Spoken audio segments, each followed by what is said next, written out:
All right, I found my new favorite T-shirt ever.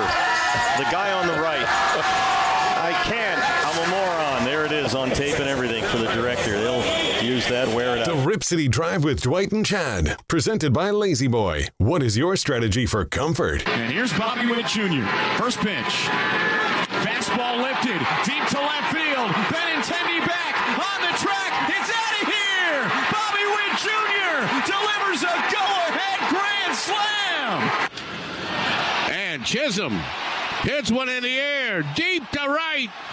Castellanos turns around. There it goes. Adios, amigo. Smooth jazz. Jazz Chisholm, his second home run of the night. We have appropriate fear of everybody. The exhibition schedule was great because you got to figure out where we need to get better and also feel the force of teams that are coming trying to beat us. I can't. I'm a moron. Strap in. The Rip City Drive with Dwight and Chad starts now.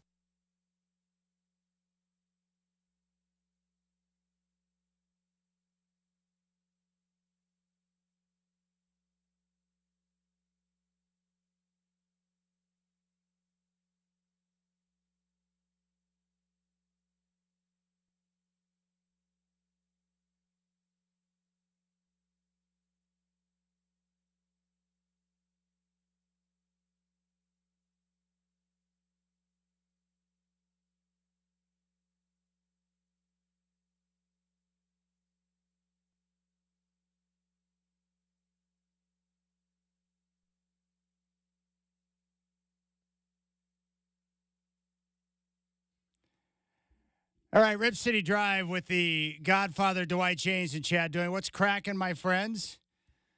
Hope you're enjoying your Tuesday afternoon. Much better weather today. And I love that groove that we're playing right there. More deep cuts for you. Some yacht rock deep cuts.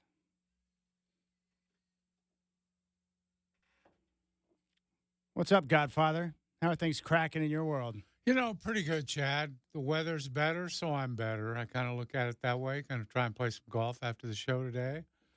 Well, hope you have better luck on the greens than I did today. So let me give you the whole setup. So the last month, I would say 4 weeks, I've just been struggling, not being able to put the entire game together for an extended period of time. So really, it's the biggest rut I've been in 5 years playing golf. And I've got 56 rounds in now on the year since the end of Trailblazer season, so that's been very nice. And I play with pretty much the same guys most of the time, Glenn and Dan. And after my experience at Rip's Rose City yesterday, Glenn's like, dude, what's going on? I'm like, what are you talking about? And apparently my frustration, my countenance, the way I carry myself, because I'm usually upbeat and positive all the time. Yeah. So he recognized that there was a difference. And so I started thinking about it throughout the day. And so I called Glenn last night. I knew we were going to play this morning. I said, Glenn, I just want to let you know, thank you for mentioning that to me. I didn't even recognize that these struggles were impacting my demeanor on the golf course. And I'm not someone who gets really bitter or drops a bunch of bombs or whatever. Like, that's just not how I roll. But just the way I would move around the course and communicate. So I went out today with the mindset of really keeping an eye on how I carry myself and not worrying too much about scoring, just focusing on the next shot and having a good time. And I accomplished that big time. I struck the ball extremely well. I hit 13 greens in regulation. The problem is my putting, for whatever reason, went sideways. 43 putts today, which is an all-time record for me. That is awful for those of you who don't know. Yeah, I had 6 3 putts and 1 4-putt.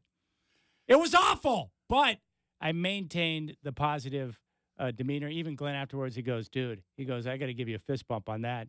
He goes, you were positive all day and everything you did. And he goes, God knows you had plenty of reasons to be frustrated out there. And we laughed about it. And then we move on. So there you go. That's where I'm at. In the struggle bus now with the putter.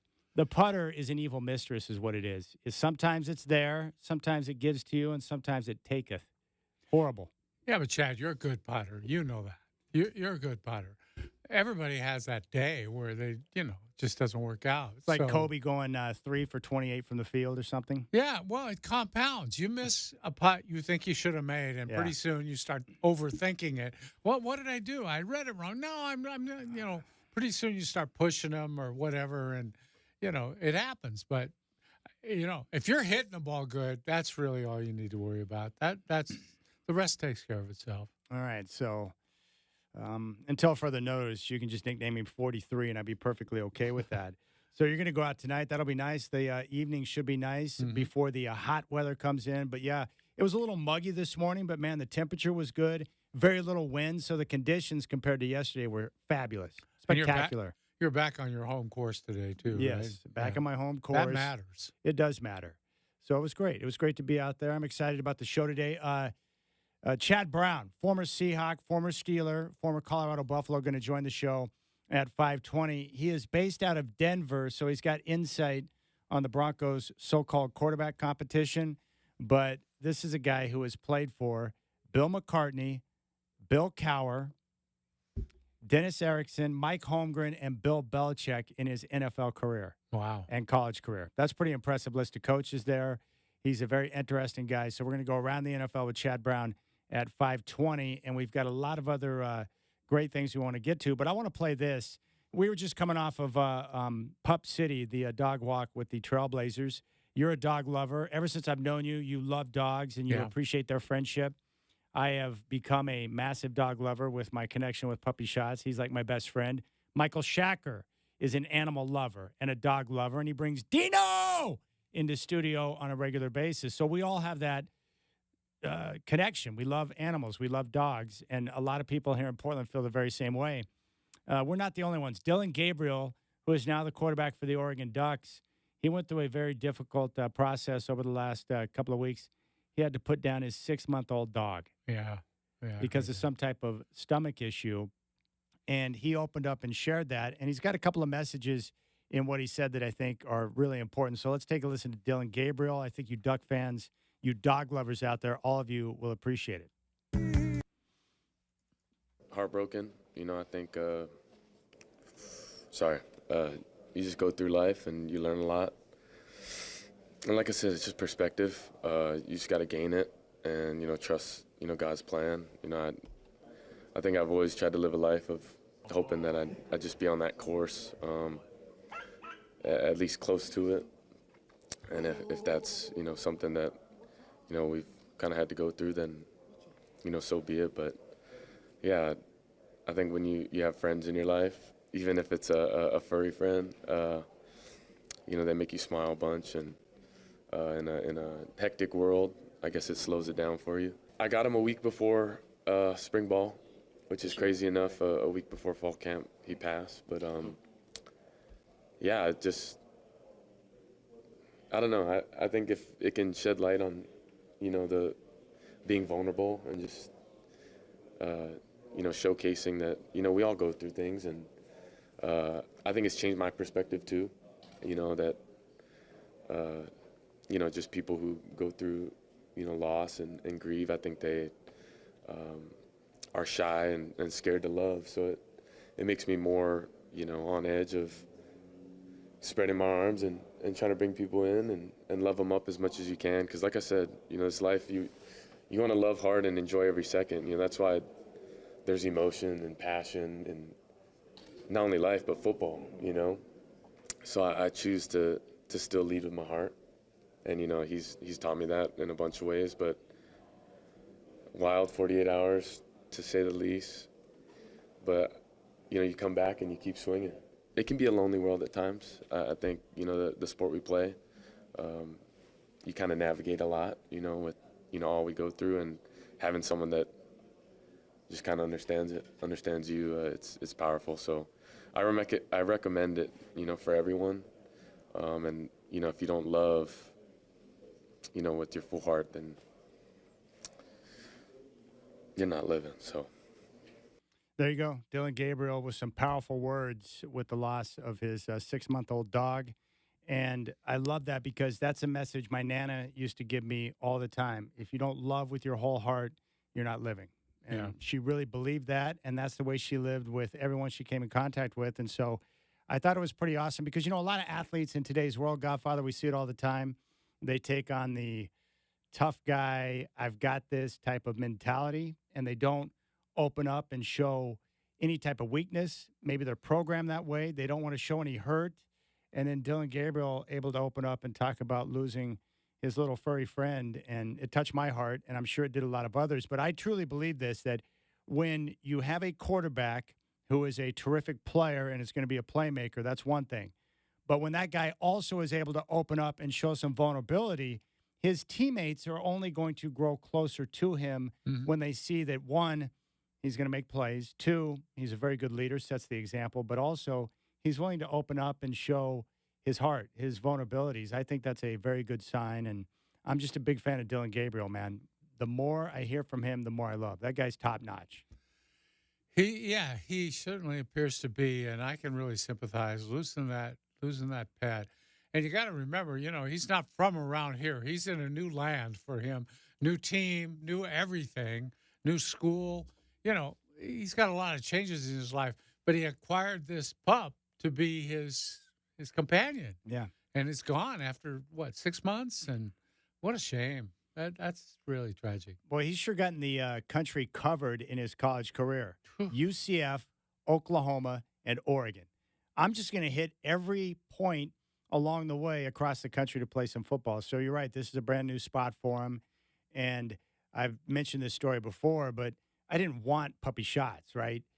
Kaylee wanted puppy shots, but I didn't want shots because I knew, wait a second, you want a dog? You're not going to take care of the dog. That responsibility is going to fall on me.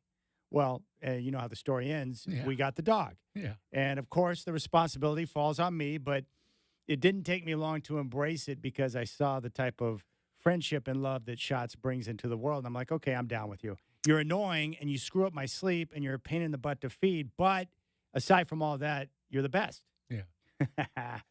Where did you get Shots? Was that Humane Society or rescue? I think he came from a family out in Colton, Oregon. Uh-huh. And he came from the litter, and apparently he was supposed to be picked up by another family, but when they saw him, they didn't want him.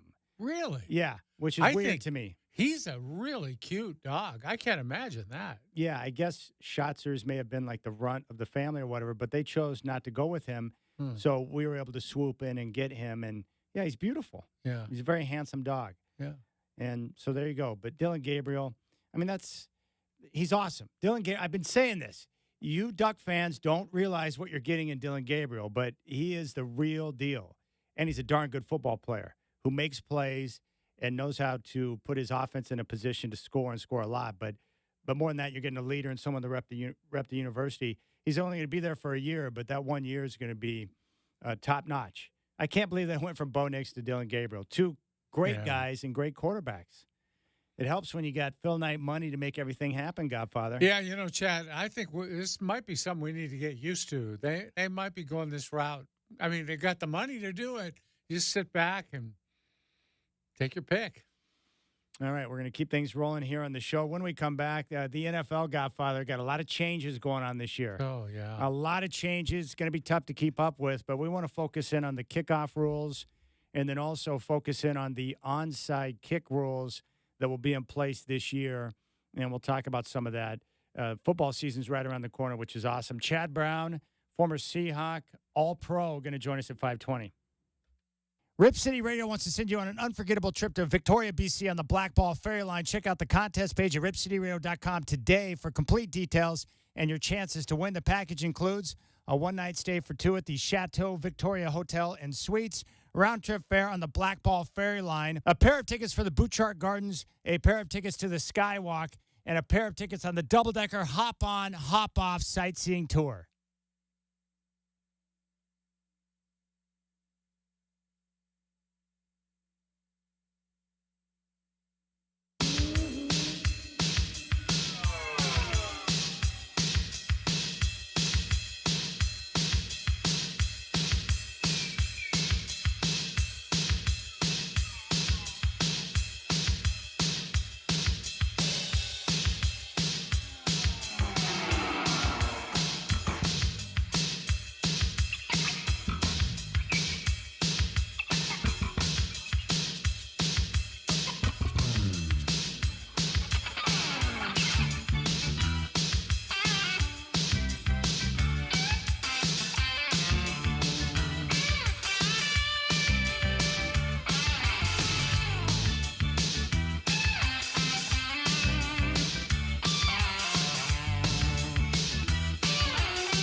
Yeah, Godfather, people are wanting to know, wasn't 43 the number of free throws that Brian Noe hit?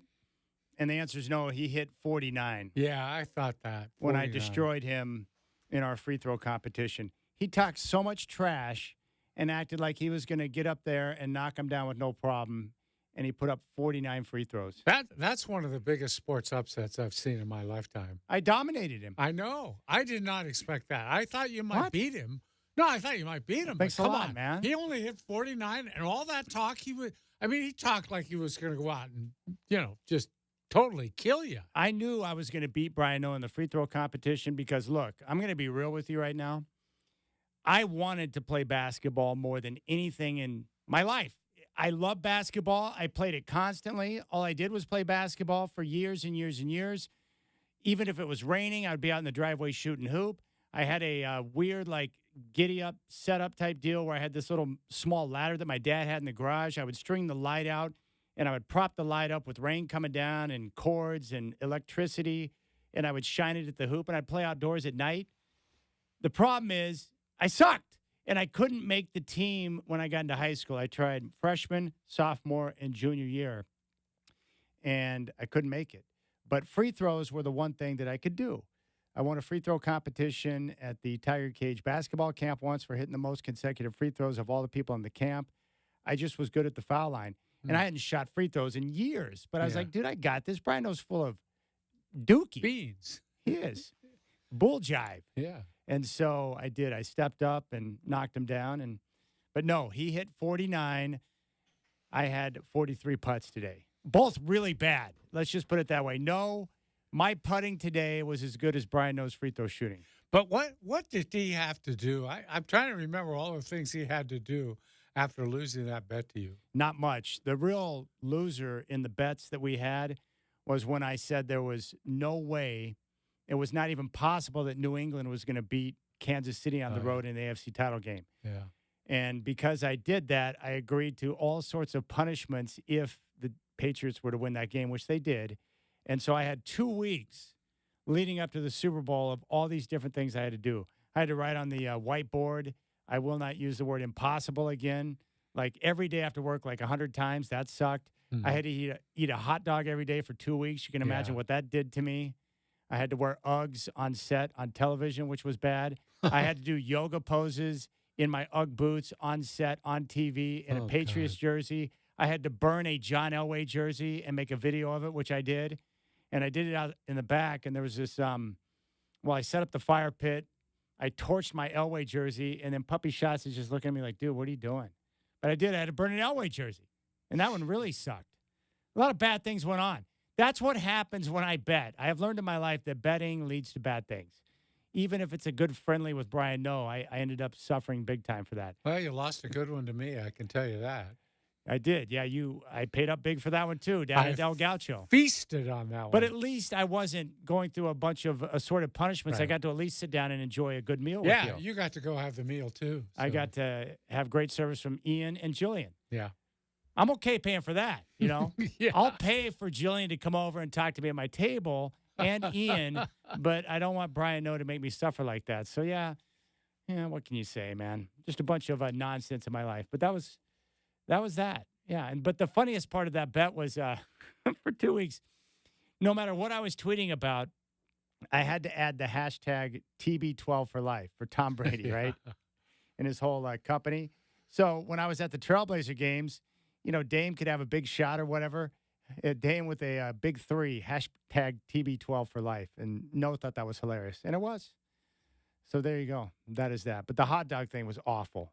Eating a dog every day for 2 weeks. I don't need that in my life, Godfather. Yeah, no, I like hot dogs, but I couldn't eat one a day for 2 weeks. I can't eat them back-to-back days. That would be a little much. All right, Rip City Drive with Dwight and Chad. Chad Brown's going to come up and join us at 5:20.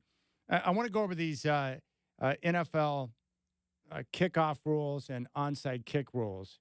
I think it's going to be important for people to understand this as we get into it. But I want to read through some of these, Godfather, so people understand exactly what's going on.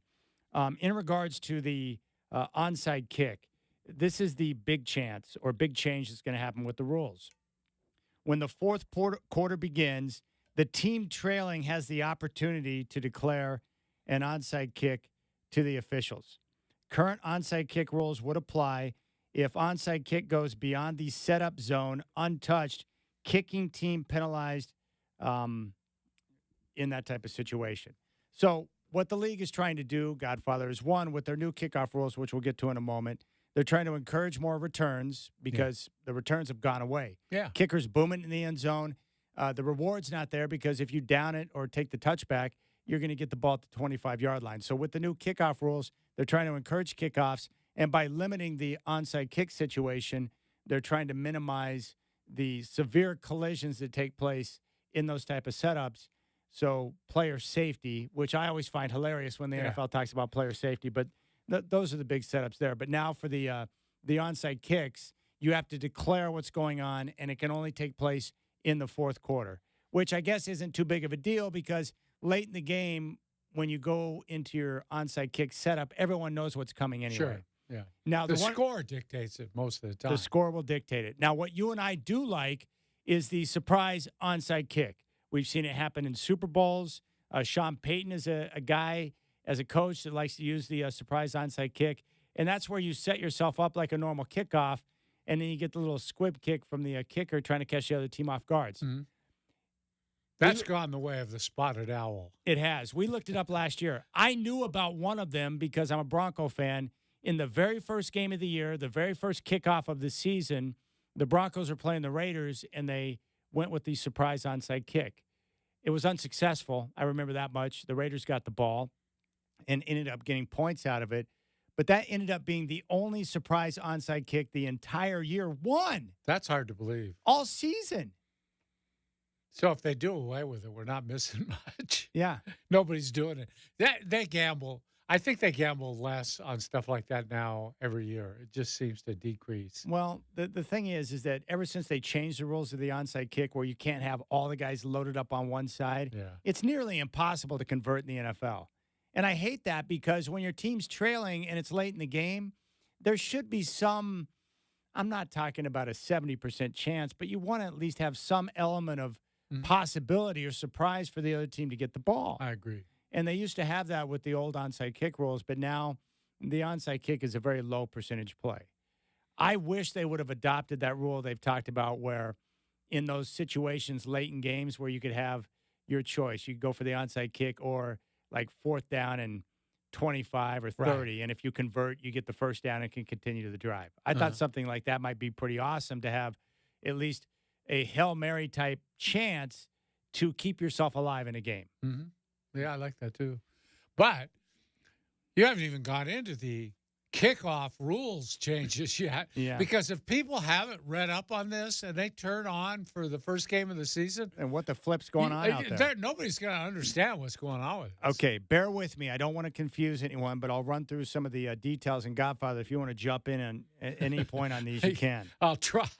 Okay, so the competition committee passed for 1 year changes to the kickoff play. The ball is still kicked from the 35-yard line, same as the current rule, and safety kicks, if there's a safety, would be from the 20-yard line, which is same as the current rule. Now, with the new alignment, all kicking team players other than the kicker will line up 1 foot on the receiving team's 40-yard line. The kicker cannot cross midfield until the ball touches the ground or the player in the landing zone or end zone. The 10 kicking team players cannot move until the ball hits the ground or player in the landing zone or in the end zone. The receiving team will line up as follows. Setup zone, a 5-yard area from the 35 to the 30, where at least 9 receiving team players must line up.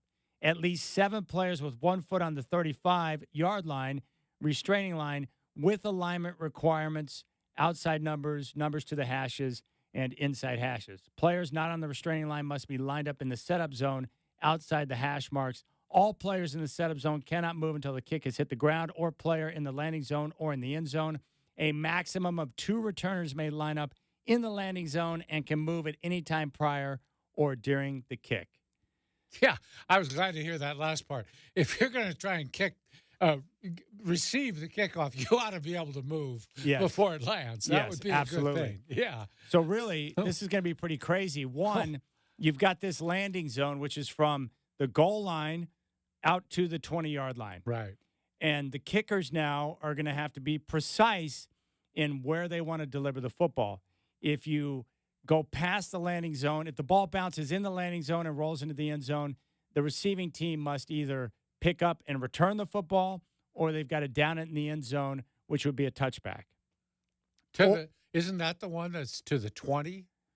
Because one of them's to the 20, and then if it goes all the way out of the end zone without anybody touching it, then I think it's the 30.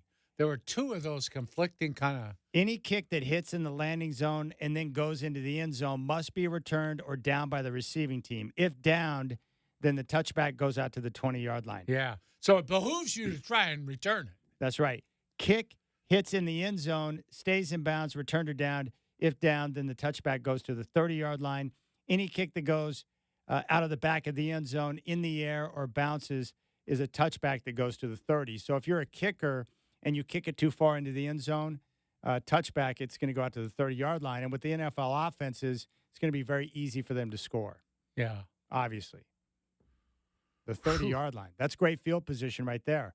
Now, if you don't get it to the landing zone, the ball goes out to the 40. And that's the same as the rule that we've seen before where you kick it out of bounds, the 40-yard line, which is devastating for defenses to set a team up at the 40. Yeah, you better kick it far enough. That's for sure. No fair catch or signal is allowed. Officials will blow the play dead. So you cannot fair catch it anymore. Yeah. Basically, what they're saying is if the ball is in play in the landing zone, if it hits or is caught in the landing zone, it has to be returned. Mm-hmm. If it hits in the landing zone and bounces in the end zone, you either have to return it or you have to down it. But it's a severe penalty on you, in effect, if you don't try to return it. That's right. You're going to want to return. So the NFL is now setting it up where we're going to get some special teams back into the game, which I think is a very good thing because, as you know, special teams is one of the more exciting parts of the game. The unpredictable nature of special teams, which is terrific. Yeah, and it's always been one reason that certain players could make a team.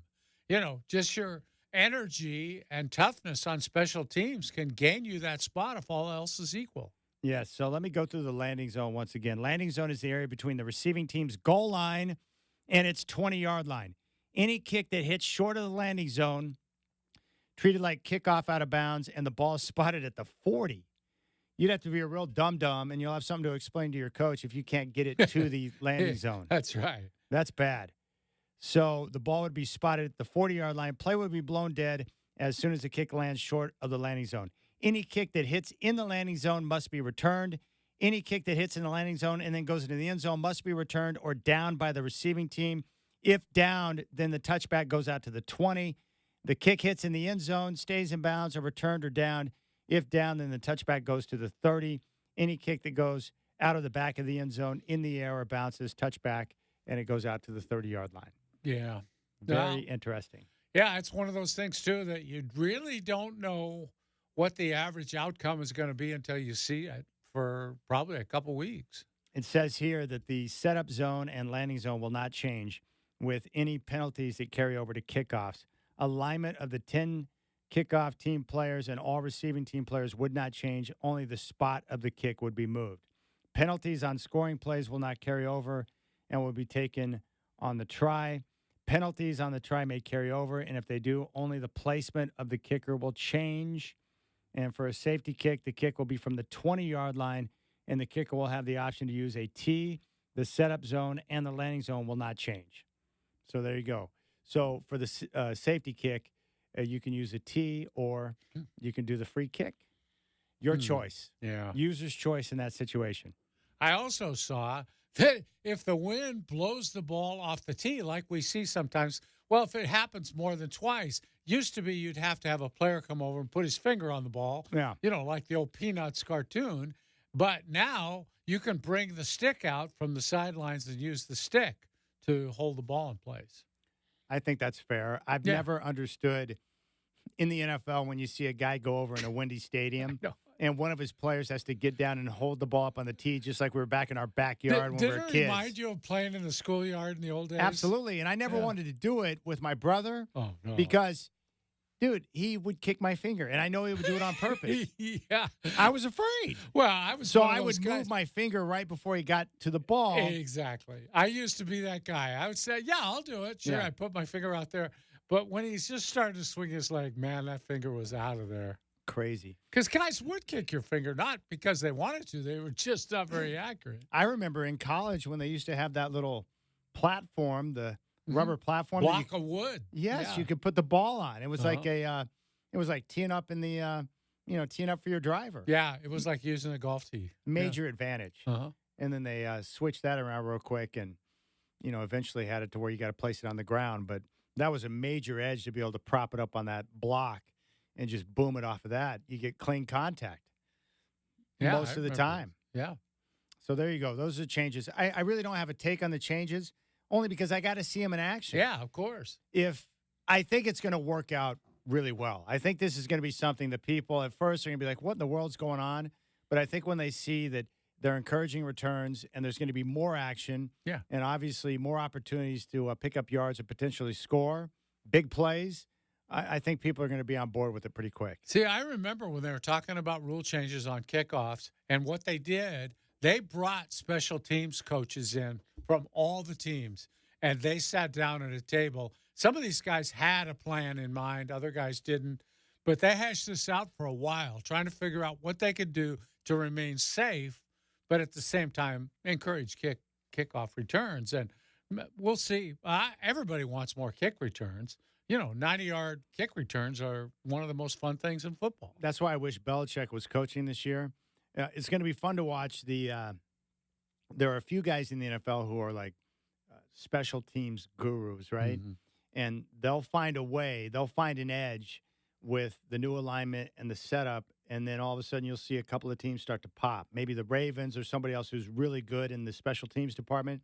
I want to see how they use the new rules to their advantage. And Belichick was always really good in special teams in trying to find any little way that he could utilize rules or rule changes to give his team an advantage. I like coaches like that. Yeah, of course.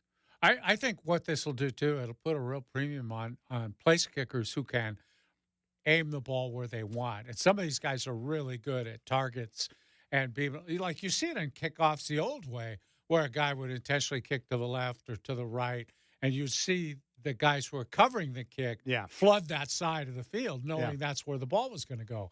I think there's even more pressure on doing that now.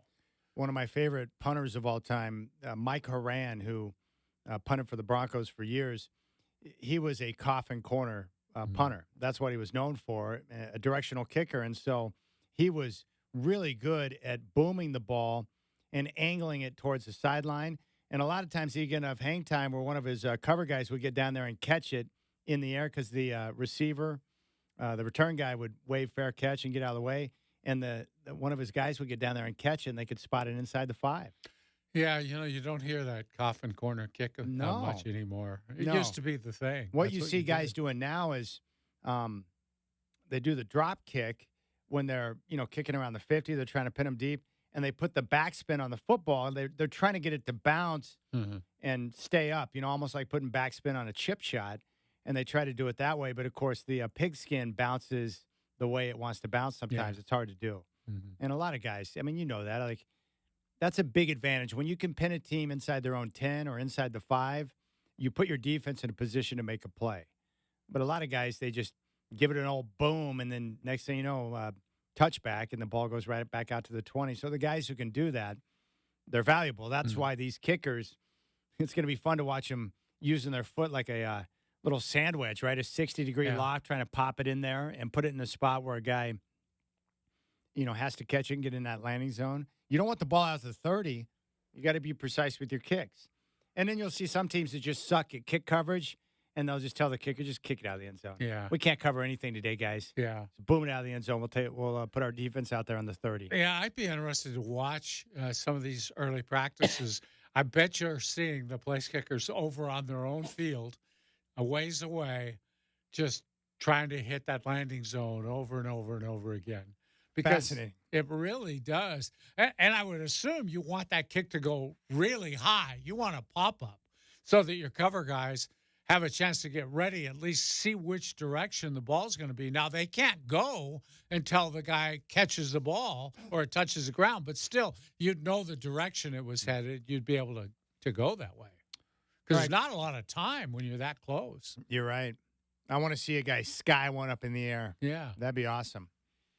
All right, when we come back, it's a big week for one guy who is a legend of the Orange Crush days. Also, John Elway opened up and said what his biggest mistake was, his biggest regret as GM of the Broncos. We'll play that for you. It involves a player in today's NFL, and not too surprising. You got the Rip C Drive with Dwight and Chad.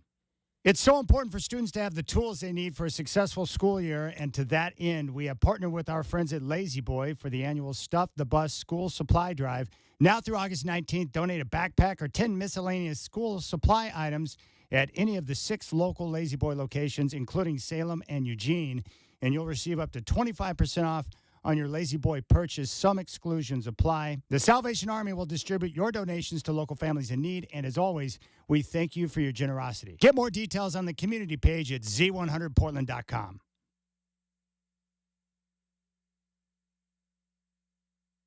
Randy, what was your reaction?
All right, Shacker, is this Falco from the 80s, Amadeus? Yeah.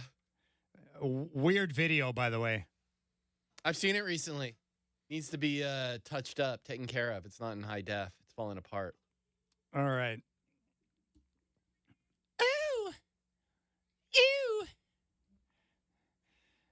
I like the hoochie with the singing voice. That's nice. All right, Godfather, a couple of things I want to play for you. First off, my guy, John Elway, no surprise here, just completed another golf tournament. The guy plays golf all the time now. Yeah. He's living the beautiful life. I'm guessing he's really good. He's really good. Yeah. Really good. He's sensational at golf amongst everything else he's ever done.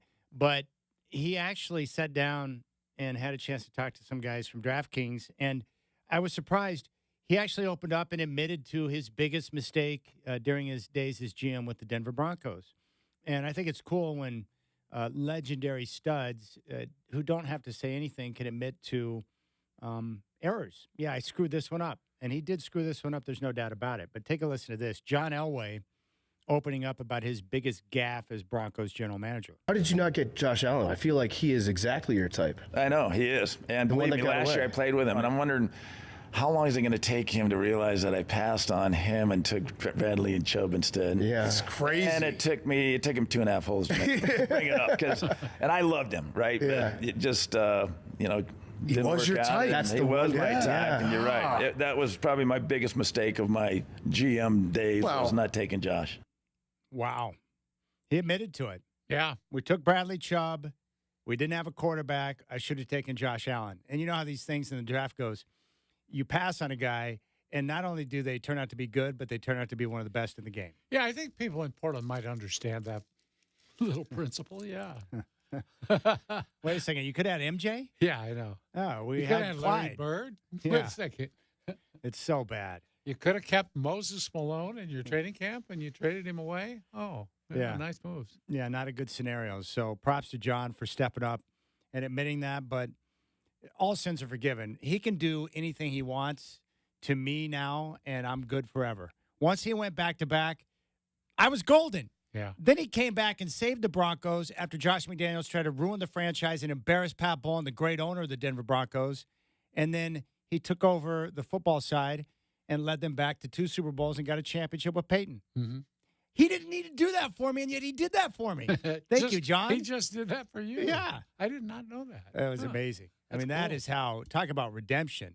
How about Pat Bowlen giving the middle finger to Josh and saying, get out of here, you fake Belichick wannabe loser. Yeah. And then he brings in Elway, and then boom, game Well, over. you talk about admitting mistakes, but there's a guy, too, who did enough things. The great ones, the really great ones, know that the plus side is so large, they can go ahead and admit something small on the minus side, you know? Mm-hmm. He has no trouble admitting that because, hey, he's done so many great things. How can you can't hold that against him. I know. I agree. I want to play this, too. You actually brought this up. Randy Gradishar Yeah. is going to be inducted into the Hall of Fame, which is awesome. And he was part of the great Denver Bronco defenses back in the late 70s, the Orange Crush defense, and went to a Super Bowl and got pounded by the Cowboys. I think it was Super Bowl 12 back in 77. But Gradishar for years had the resume to be in the Hall of Fame, but the Broncos for years got overlooked. And finally, Gradishar got the call, and he's going to go in. Yeah, now help me with this, Chad, because it's been so long. I can't remember. All I know is the Orange Crush, he was great, but there were other really good players on the team. I could not believe when I read today he's the first guy from Orange Crush to go in the Hall of Fame. It's unbelievable. Who else was on that defense? Tom Jackson, who, Yeah. of course, was known from his days with Chris Berman on ESPN. Right, but a great, great player. Yeah, Lyle Alzado played on that team. God, and he's not in the Hall of Fame. Louis Wright, who is one of, you can make an argument, he or Champ, best cornerback in franchise history. So they were loaded with great players. But, of course, you know how it works. Sometimes if you don't win the championship and they got beat by Dallas and the Cowboys were great back then, you get overlooked a little bit. But throughout his career, Gradishar, in his second season, led Denver in total tackles, beginning a streak of 9 consecutive seasons accomplishing that feat. His dominance helped the Broncos to their first postseason berth back in '77, including an appearance in Super Bowl 12 against Dallas. Gradishar recorded 8 tackles in both the AFC title game and the Super Bowl. A career year followed in 78, earning Gradishar countless accolades that included AP NFL Defensive MVP and Player of the Year, first team All-Pro status, All AFC selection, and to the Pro Bowl. For his career, Gradishar is one of only 10 linebackers with at least 7 Pro Bowls, 20 interceptions, and 10 fumble recoveries. The other 9, and they've got the names listed out, but names like Dick Butkus, Jack Ham, Ted Hendricks, Jack Lambert, Willie Lanier, Ray Lewis, just name a few. His unofficial 2,049 career tackles, which became an official stat back in 2001, are still the most in Broncos history and would place him second all-time behind Hall of Famer Ray Lewis for the most in the NFL. That's pretty good. He's a great player. Here he is talking about how he found out about the fact that he was going to be inducted. Take a listen. Well, I was tricked by the Denver Broncos in order to, I got a call from somebody from the Broncos, and they said, Greg and Kerry Penner would like to talk to you and find out more about the Orange Crush. Nothing, no mention about Hall of Fame or anything. So, and I'm certainly not going to say to the owners, I'm not coming. So I said, yeah, I'd be glad to. My wife and I, Beth, would be glad to come visit with you, and I'll help you understand a little bit why the Orange Crush defense was so good. And then we hung up, and then we also started thinking, well, maybe they're calling to tell me that I didn't get into the Hall of Fame. Because that could have been, they were being polite and saying, well, Randy, we're sorry you didn't make it. So I was both my wife and I were going with 2 different emotions, seeing what was going on. So we did meet with Kerry and Greg Penner and sharing a little bit about Bronco stuff. And then Greg got up and said, well, let's go to this room. I said, okay. And so we walked into the room, in this other room at the Denver Bronco facility, and now there's about 25, 30 media people standing there. And then it finally sunk into my brain that I'm in. And so that was an exciting time. I hugged my wife, and we were so excited and didn't really know what to say. I was just looking at all of the media people who were there.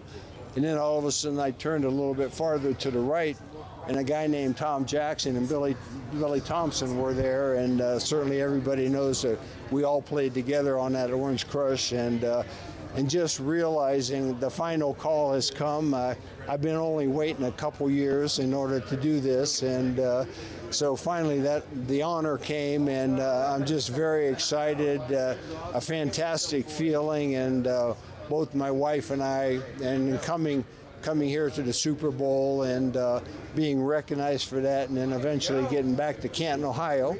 And a lot of people don't know, but I'm from Warren, Youngstown, Ohio. And so, you know, there's going to be some Ohio State people, because I went to Ohio State, and there'll be some Ohio State people there, along with my relatives and friends and whoever else is a Bronco fan. So I'm really excited about that. You know, that's so cool, Godfather. I love him so much. But you made the great point that these committees need to do a better job of the guys who are deserving to get them inducted so they have a chance to enjoy it before they pass. It makes me sick to see guys go in after they've passed away. And it's like, they deserve to be there when they see that bust of themselves in the Hall of Fame. That's a moment that's one of the highlights of your life. You know, get it done while these guys are still upright. You know, it's crazy to do it later, really. Well, when we come back, we got more football. We got a Bo Nix update. We're going to hear one of his offensive linemen talking about him. And then we got some other camp news, including the Bills looking to bolster their secondary with a experienced but risky safety. We'll tell you what that's about here on the Rip City Drive.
Gosh, I think I'm going to have to take some Advil, Godfather. Uh-oh. But why is it when you go to fill out an expense report? Oh, gosh.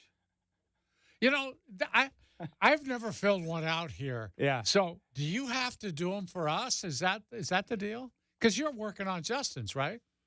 Yeah, I was helping out with Justin's trip to Indianapolis, and it's just a pain. And it's the same computer system that you used at NBC. Oh, is it? It's the same deal, but it's still a pain in the ass because you got to code it the right way, and if you don't, it's going to get rejected and sent back to you and this and that. It's like, give me a break already. Yeah. I just love that because you have companies like the one we work for worth hundreds of millions of dollars. That's like haggling. Yeah.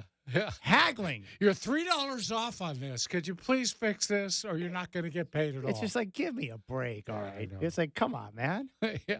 It just drives me mad. It's like, really? Yeah. We're going to haggle? Yeah. I guess some people like to haggle. Now, for me, when I go in to get a car, I like the haggle process. I do. Yeah. I enjoy the back and forth. I like to listen to their nonsense, and I like to come back at them with numbers. I learned that from my dad. I enjoy the process. Some people don't want that. But the haggling over $3.59 for this or that or whatever, it's like, oh, please. So anyways, I got that out of the way, so I'm very happy about that. Also, before we get to the football, geez, how about the Dodgers, man? Whoa. Hey, Chad, they're getting to be like the Lakers. Will teams quit helping them out?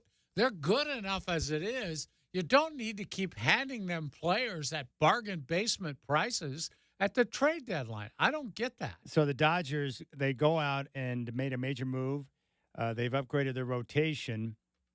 They agreed to a deal with the Detroit Tigers to acquire right-hander Jack Flaherty. The Dodgers also reached a deal with the Blue Jays to acquire outfielder Kevin Kiermaier. So the Dodgers looking around saying, we either win the championship or it's a bust of a season, and the Phillies are on fire. We have to do something, and there you go. Well, they got probably the best pitcher who was traded at the deadline, and they didn't have to give up that much for him. And then they bring in Kiermaier, who's been one of the great center fielders in baseball for the last several years. I don't know if he's going to hit for them or not. He might, but even if he doesn't, he can win you games with his glove. He's outstanding outfielder. And they picked up a few other pieces along the way, too. And it's just keep helping them, folks, and you're just handing them the pennant. All right, so they got Tyler Glass now and Kershaw, who returned last week, and then Walker Buehler and Bobby Miller is set to return from the injured list very soon. Yeah. As well as Yamamoto. So, really, the key for the Dodgers, just like the Phillies, just get as healthy as you possibly can when the postseason hits, and then go out there and let your stars take over. You don't need to worry about bringing Miller back too soon or just let them have what they need, come back for the postseason, and you're good. We need a Phillies-Dodgers matchup in the playoffs, That'd don't we? be nice, yeah. I mean, we do need that. It would be amazing, right? Yeah. I just I don't know. I think Philadelphia's going to be tough to beat. I don't know if the Dodgers have enough to get through Philly in a 7-game series. I don't know. But I do know that pitching is critical. Mm-hmm. And if you don't have the arms, you're in trouble. And the Dodgers said, we don't have the arms. And they didn't. No. They need to bolster their staff. How good is Philly's pitching? I'll tell you what, their top 3 are really good. They're having great seasons. Their number 3 guy, Ranger Suarez, is really pitching well, way above what anybody expected. And then their top 2 are, always good. And hard throwers, which you really need in the postseason when the weather gets cold. Those guys throwing 95 to 98, oh, man, they're hard to hit. All right, Rip City Drive with Dwight and Chad. All right, Shacker, let's do a little Bo Nix update.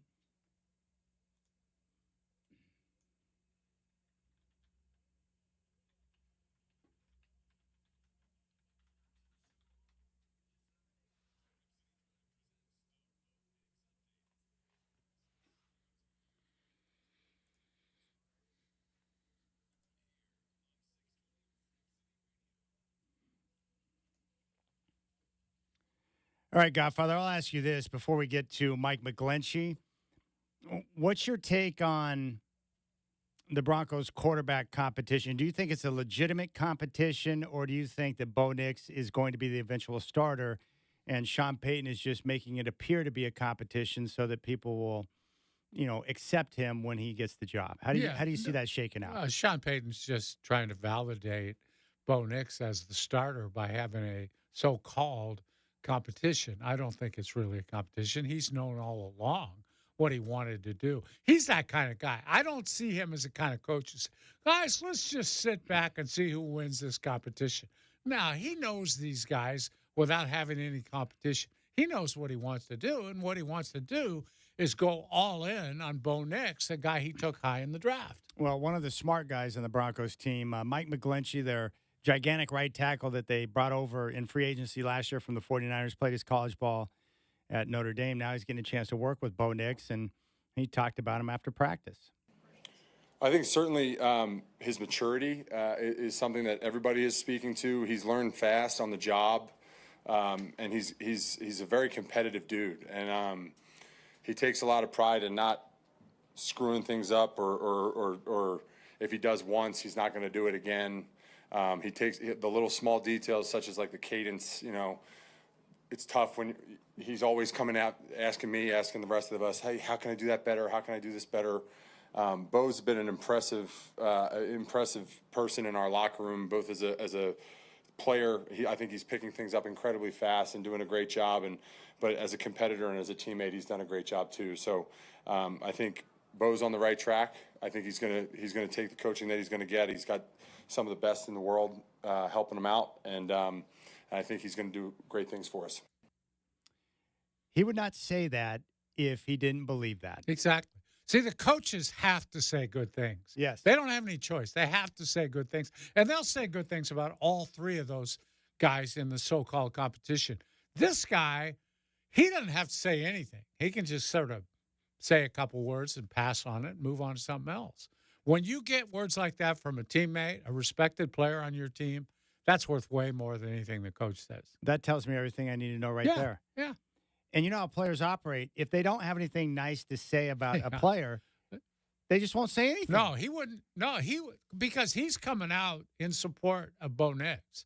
And, he's not going to come out and support a guy who's going to finish third in this competition. It's just not going to work that way. Yeah, come out and just heap praise upon Zach Wilson. Yeah, and then when you start, it's like, what is this? How come this guy's starting? I thought Bo Nix was the starter. Yeah, it's not going to work. There were some peeps coming out that it looks like the quarterback competition has been paired or is in the process of being pared down to two. No, that's not a shock. No, the MILF Hunter is, of course, the odd man out. And they'll try to get something for him, right? Wouldn't you be able to move him for a 5th round pick or something? I think what you can do is, yes. So you could look at it two different ways. One, you could trade Jarrett Stidham, who is the backup because he's making more money. He's more valuable. You might be able to get more draft capital in return. Yeah. And then you keep Wilson on board as the backup, who is cheaper, and you could do it that way. I guess it just depends on how much you want behind Bo Nix. If you want a seasoned veteran or a guy that's got more experience, then Stidham's your guy, but he's making $5 million a year to be a backup quarterback. Yeah, I would think it also plays into the idea of who's going to accept that role better? Who's going to sit there, hold the clipboard, and not complain? Yeah. Not be a problem, get along with other guys, help the starter out, you know? That he's got to be that guy. Yeah. He's got to be a Derek Anderson type. Exactly. Who takes a guy under his wing and says, here, this is how we, want to do it. And then in that case, I'd want Stidham. Yeah. I would be afraid that Zach Wilson could poison Bo Nix's mind. Yeah, he could corrupt him, right? Yeah. Yeah, because he's not on top of his game, or at least that's the way I view him because of his play. He hasn't been good. And I want to have guys around Nix who can – the good backups do it. You just talked about it, where they know when to step in and share a word or a thought to help the progress of the heir apparent, of the potential franchise quarterback. Yeah, and if it works out well, they can really be helpful. It's like, did you see so-and-so in the flat that time? Or did you see the linebacker creeping up on you? Just kind of helping him see the field, because he can't see the field. And sometimes that assistant coach or that OC that comes in your face, he's not telling you in the nicest way possible. He's screaming at you or whatever. But this guy can sidle up to you and just kind of gently give you some tips or help you out. I think it's a big plus to a starting young quarterback to have that guy behind you who's been there, done that, and can, drop some knowledge on you. I agree. In other NFL news, the Buffalo Bills need help in the secondary, so they've gone out and they're bringing in a veteran safety in Kareem Jackson, who's played the last few seasons in Denver as a Bronco. And this is what I know about Kareem Jackson. One, he's a hard hitter, so he brings some intimidation to the backfield, which is nice. He's also a great locker room guy, well-respected around the league. Guys like him. They gravitate towards him. He's a good leader. But here's the problem. He got sloppy with his technique last year and got suspended not once but twice for those dangerous hits to the head. He almost destroyed Josh Dobbs in that Sunday night game against the Vikings for a dangerous hit. And you know how it works in the NFL.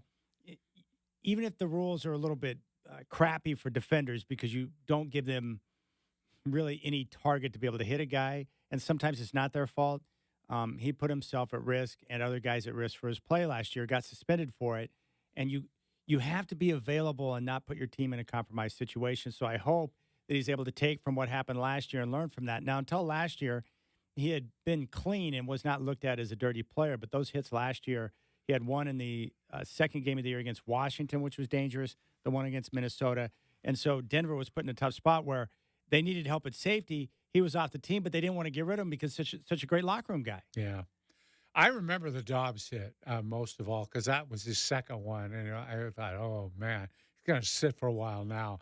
But I would rather take a guy who's overzealous in the way he hits people than the guy who won't hit people or the guy who's had 2 DUIs or the guy who's had the steroid suspensions or anything like that. By and large, he just has to curb his enthusiasm. Yeah. Really, that's what he needs to do. And I think he's a smart enough player. He's been around long enough. Come on now, you know where you're supposed to hit people. Just hit them there. Yeah. And sometimes it's out of your control. You already make your move to blast a guy. It's tough. And his feet go out from under him, and then all of a sudden your target zone changed and you're smashing him in the head. But the NFL is coming down hard on guys for that, and for good reason, because you can kill a guy. Mm-hmm. You can paralyze a guy. We don't want to see that, man. That stuff's scary. Yeah. But Kareem Jackson, the one thing he'll bring to a team that, I look at the Bills like I do, the 49ers or the Chiefs, or it's one acceptable outcome, and that's to win a championship. So you need guys who can lead in the locker room, who have a lot of experience. And, Kareem Jackson is the type of guy where he may not be as fast as he used to be, but his mind, because he understands the game, he'll put himself in the right position with his mind and come up with a big play, which is nice. Yeah. And that's what safeties have to do nowadays, I think, because most of them don't have the speed to catch those really fast wideouts anyway. So you got to make sure you're doing everything correctly. The greatest safety of all time, Ronnie Lott, I remember him talking about that as he aged, he's like, I couldn't keep up with certain guys with the same type of speed, but he goes, my mind, I understood the game so I could position myself with my mind and understanding to where I was still in a position to make plays. And I thought, man, that's cool. Well, it was a good move for Buffalo because they were really in trouble at safety position. They lost both of their safeties in the offseason. It's tough when you start paying your quarterback and teams start to pilfer off the edges. Yeah. They're like, oh, that's a good safety. Mm-hmm. I like that offensive lineman. And all of a sudden you look around and you're like, what happened to our depth and where's our leadership? It's tough. All right, we'll keep things rolling here on the show. When we come back, we have a lot of great things that we're going to hit for you. Anytime there's a Larry Bird story, I'm in 100%. We're going to hear from Kobe Bryant talking about international basketball. We'll discuss Coach K and his philosophy when coaching Team USA. Chris Mullen with a terrific Bird story. And then I dug up another Bird story you're going to want to hear, all surrounding Team USA. I'm down with Bird stories, Godfather. Obviously. Rip City Radio wants to send you on an unforgettable trip to Victoria, BC on the Black Ball Ferry Line. Check out the contest page at ripcityradio.com today for complete details and your chances to win. The package includes a one-night stay for two at the Chateau Victoria Hotel and Suites, round-trip fare on the Black Ball Ferry Line, a pair of tickets for the Bouchard Gardens, a pair of tickets to the Skywalk, and a pair of tickets on the double-decker hop-on, hop-off sightseeing tour.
All right, Godfather, I wanted to get your take on this. I was listening to Coach K, Mike Krzyzewski today. I think he was with Dan Patrick.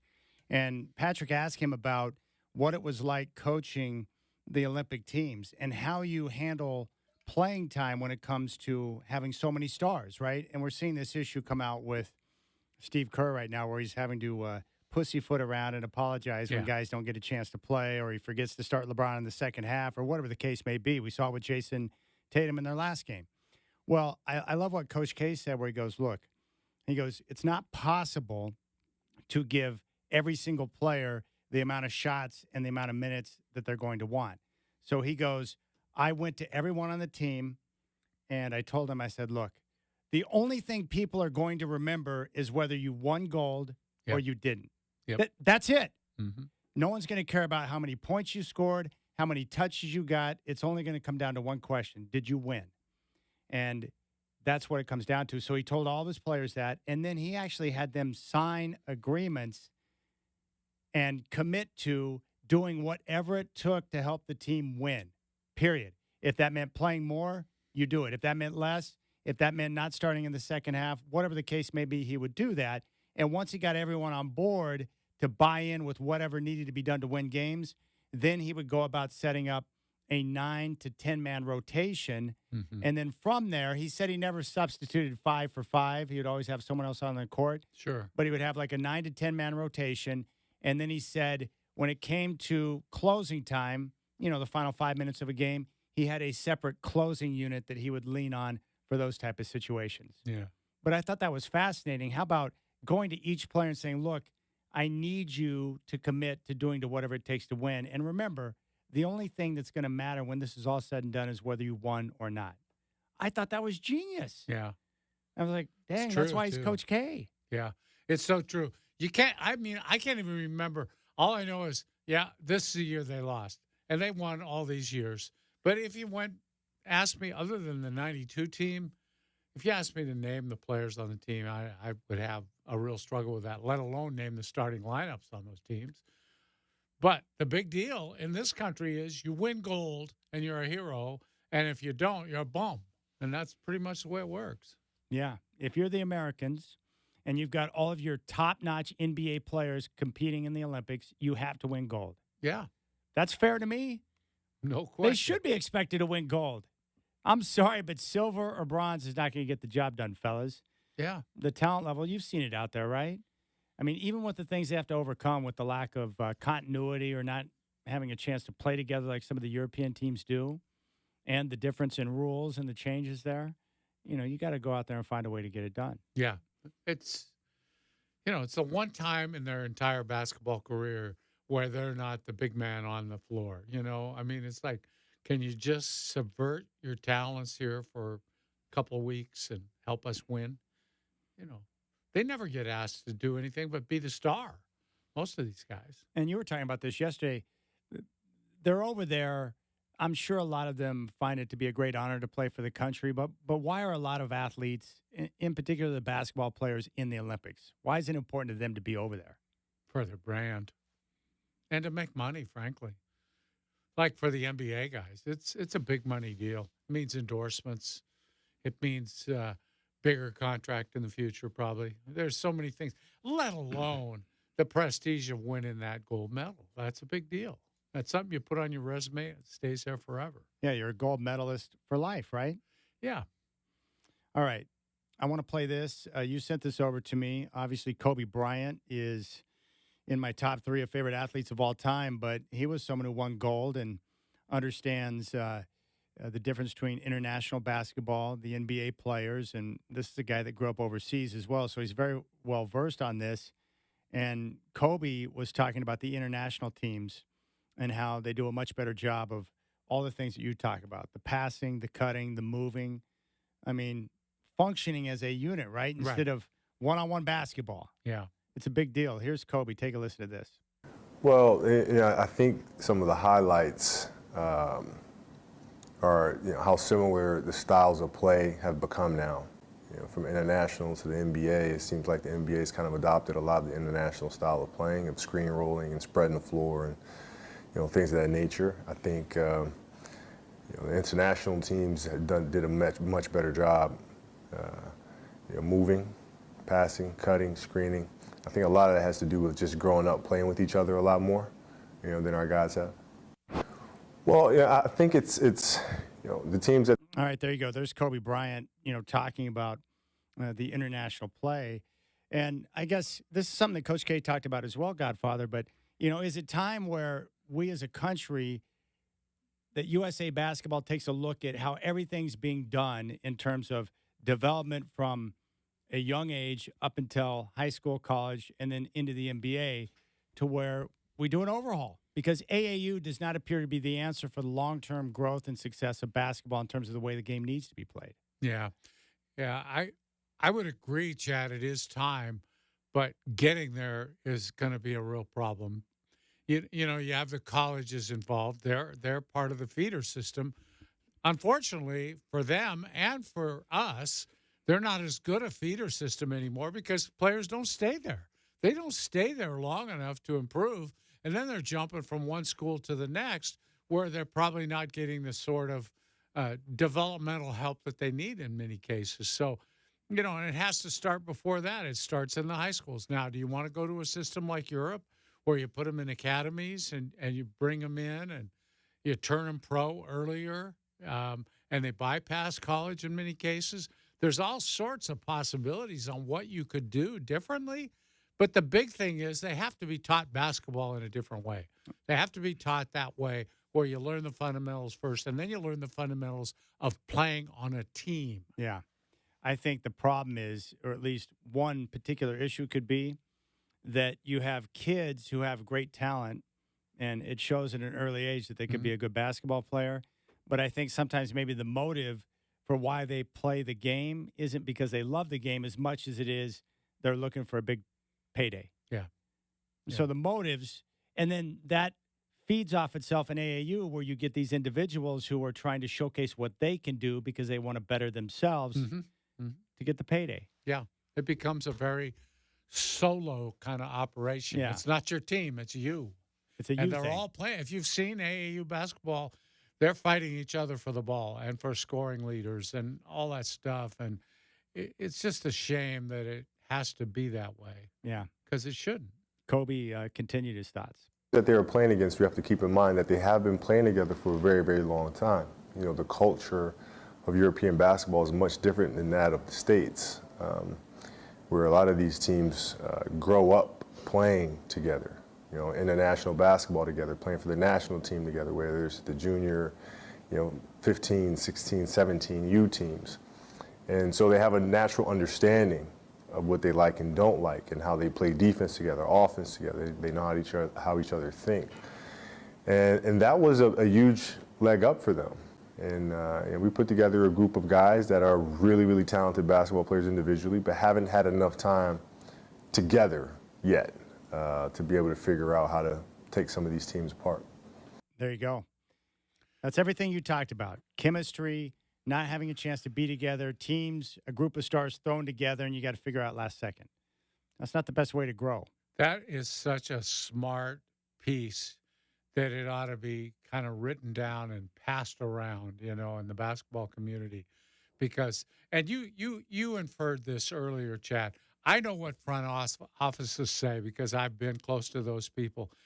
The biggest question they ask about young players coming up, do they love the game or do they love being an NBA player?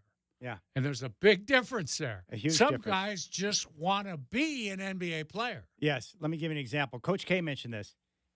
Kevin Durant, he is a guy that cannot go past a gym without stepping inside the shoot hoop. Yeah. Because he loves playing basketball. Yes. That's why he's good, by the way. Larry Bird and Magic Johnson were always playing basketball. They couldn't get enough of it because they loved the game. I think Kobe would fit that category. Sure. MJ, obviously. And there's a lot of guys throughout the years who loved playing basketball. But I think what's happening now is that you still have those guys today, but not as many as what you used to have because their motives for playing are, varied. It doesn't start with the love of the game. It starts with, I'm doing this because I have a chance to score a big payday. Yeah. Yeah, and it's a shame because a lot of those guys you spoke of, the guys who really love the game, they play the game the right way. And you hear about this all the time. Oh, he plays the game the right way. Not as many of them do. And you get trapped on a team with a bunch of guys who don't play the right way. Yeah. Larry Bird would have had trouble on some of these teams. He thrived off teammates moving without the ball, getting open. He hit them when they were open, just like they hit him when he was open.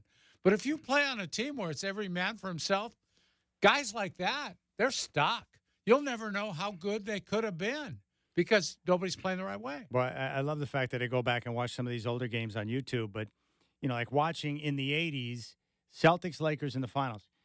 Close games, you get inside the final couple of minutes, and I was watching a sequence with the Celtics the other night that wound up getting Dennis Johnson an open shot. All 5 guys on the floor touched the basketball before it got back to Dennis Johnson for the jump shot.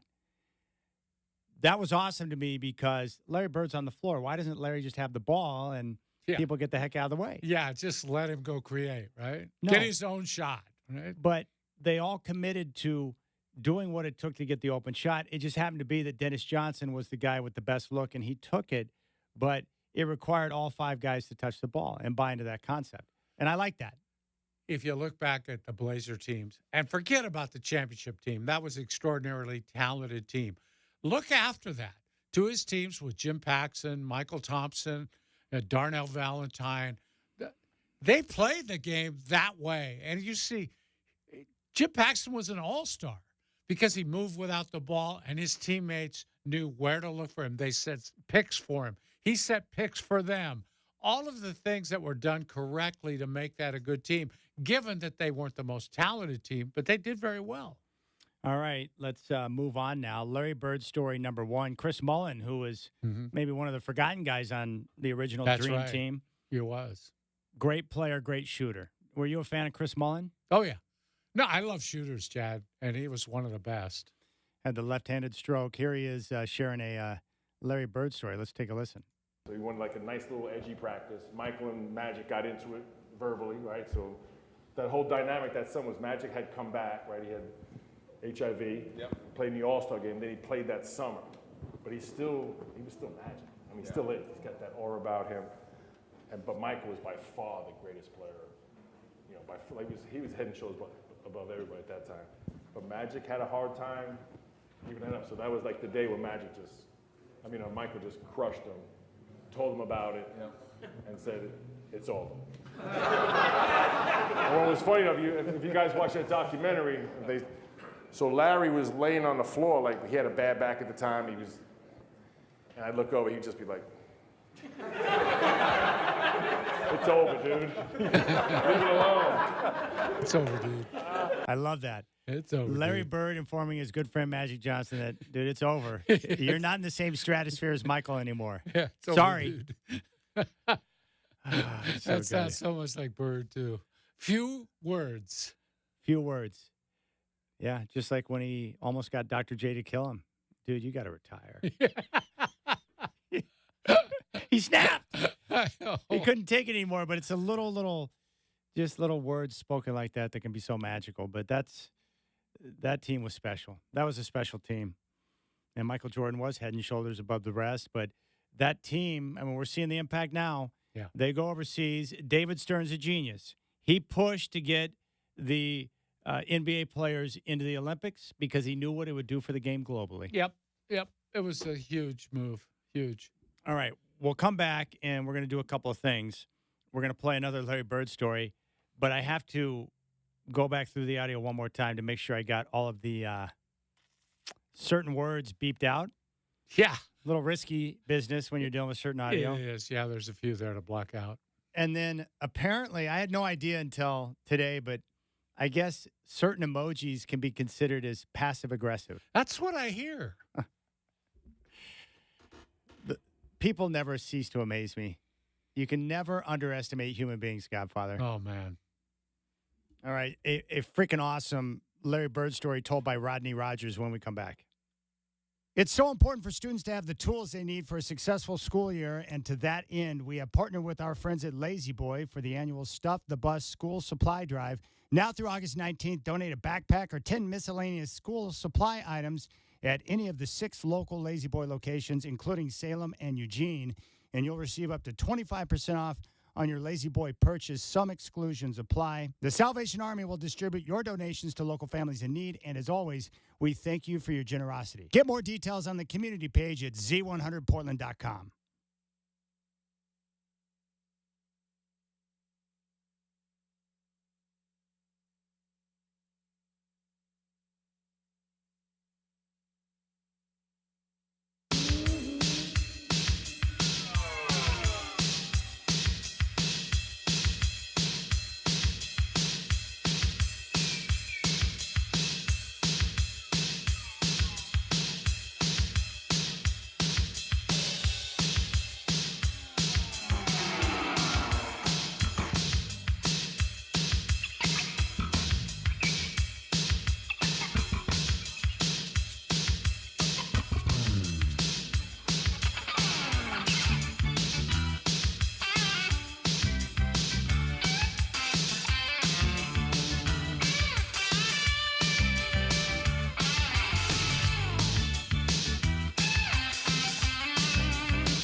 All right, Godfather, what do you call the college kids that practice and play against Team USA?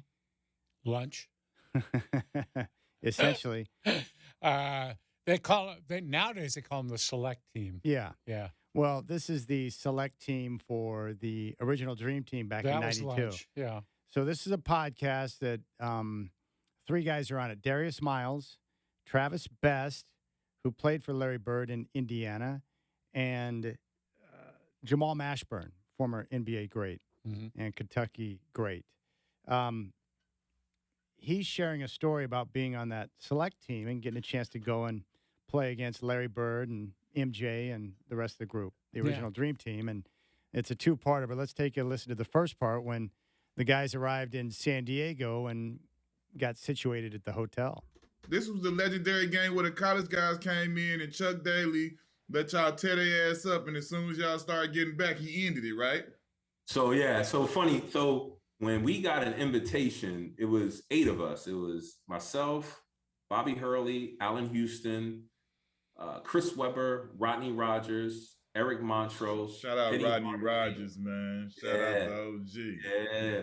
Yeah. And Grant Hill was on that squad. So we get to La Jolla, San Diego, and we check into the Marriott. We go up to our floor, and we're walking in the corridor, and we see this tall white guy coming down the hall. And I'm like, damn, that looked like Larry Bird.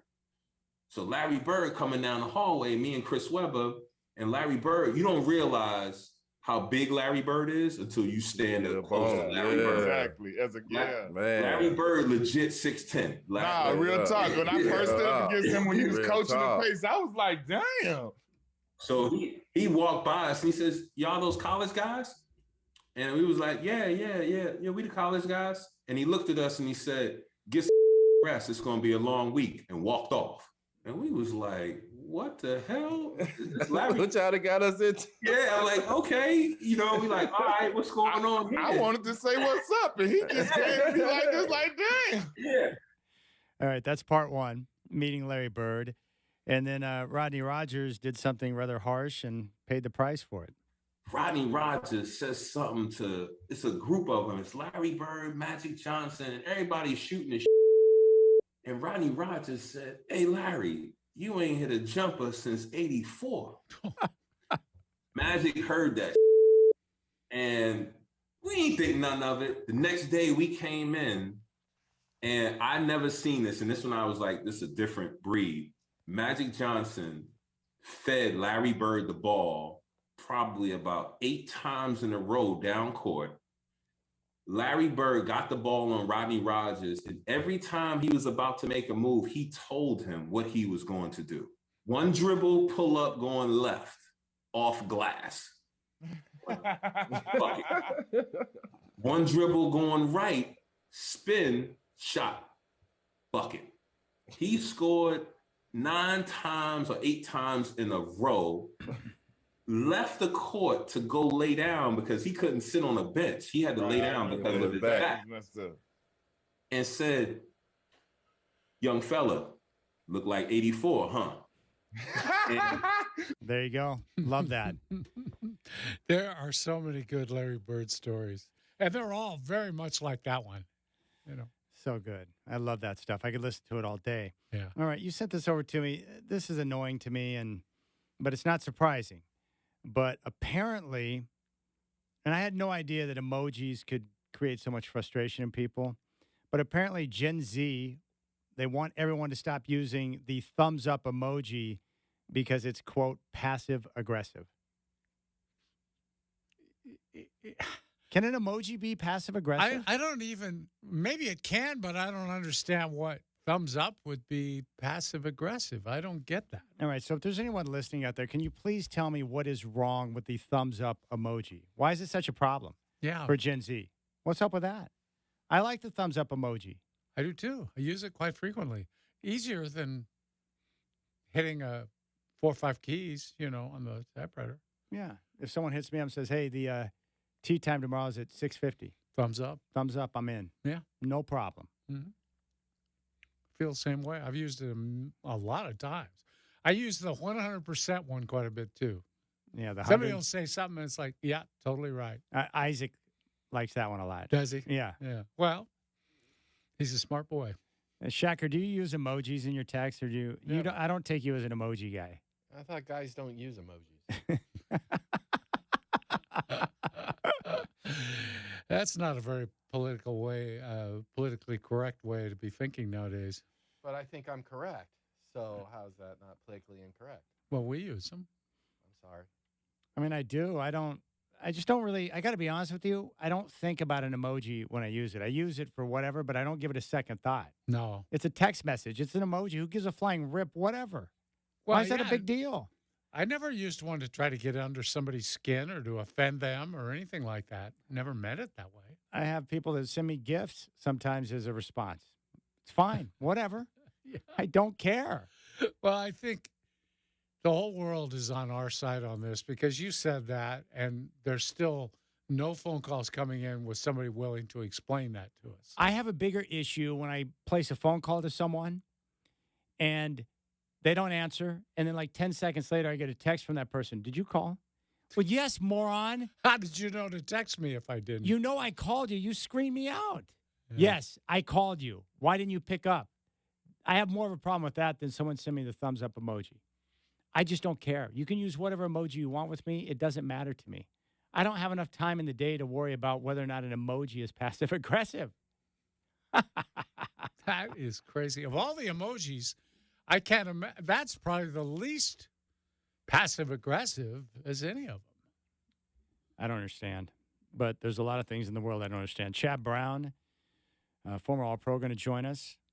503-248-0620. Let's go out to Raider Mike. Raider Mike, welcome to the show. What's up? What's up, bro? It's all good. This is the most ridiculous conversation I've heard in a while. Generation Z, who cares what they think? We're going to do exactly what we want to do, huh, Shaq? Which is, we don't use emojis. We just don't. And I'll leave it there because we got to be politically correct, right, Godfather? I Right, use Chad? emojis, Just leave it Mike. there. I'm sorry. I use emojis. I have every now and then, but I don't care. I'm like Chad. I just don't care at all.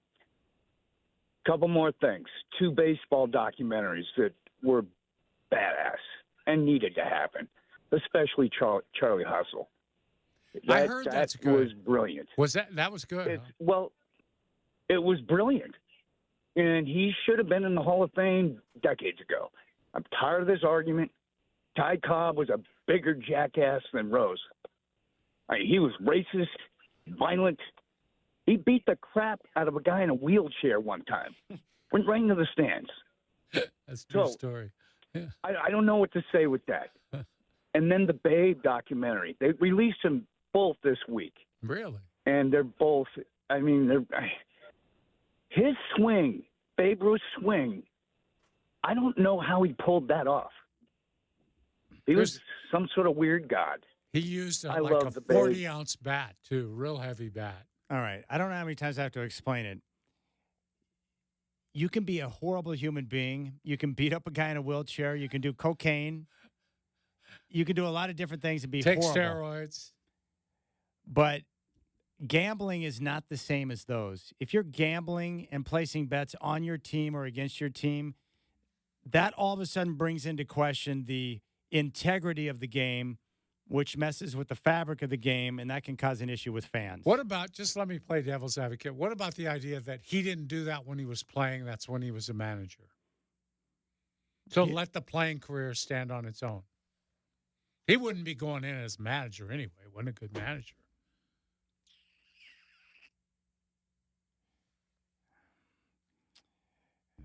Still not buying it, are you? No. I didn't think so. No, he tried. crossed the line. He violated. He knew what he was doing. He crossed the line, a line that you can't return from, unfortunately. Because I love Pete Rose. He's one of the baddest asses to ever play baseball ever. Yeah. And he played hard at all times. Every time. All right. We'll keep things rolling. We're going to come back. Very interesting report from Aaron Fentress. Could the Blazers be close to making a move with one of their vets? And then we'll talk with Chad Brown at 5:20.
All right, Chad Brown is going to join us in 20 minutes to talk some football.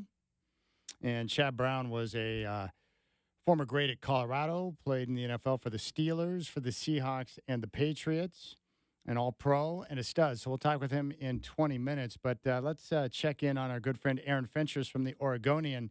He was on Sacktown Sports with Stiles and Watkins down in Sacramento, and they were talking about trade targets, potential guys on the roster who could be available, and they asked about Ant, and here's what Finchers had to say.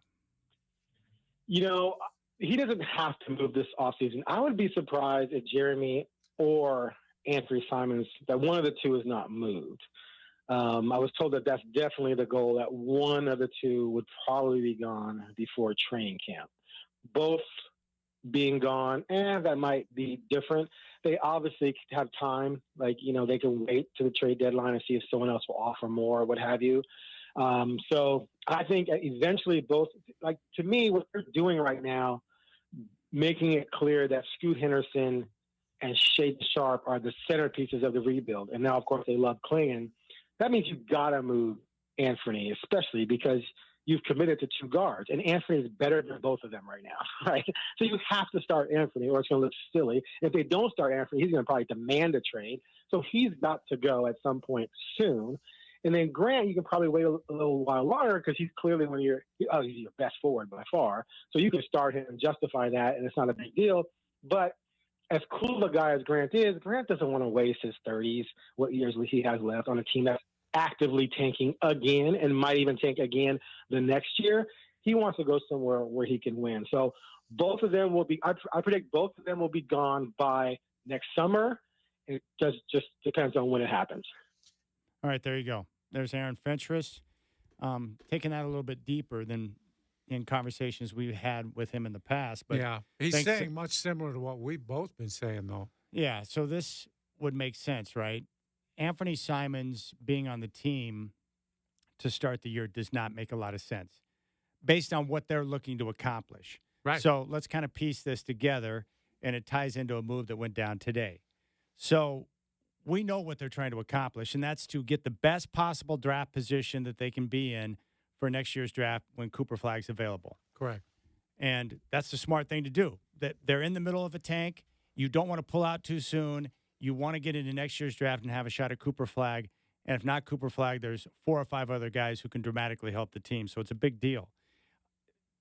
If you go back to the press conference from Cronin on draft night, we found it interesting that he mentioned that they're committed to their 2 young guards in both Scoot and Shaden, which makes sense.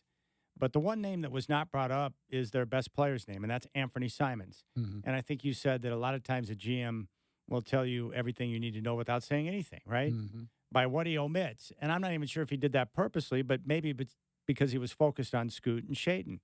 Well, here's the issue.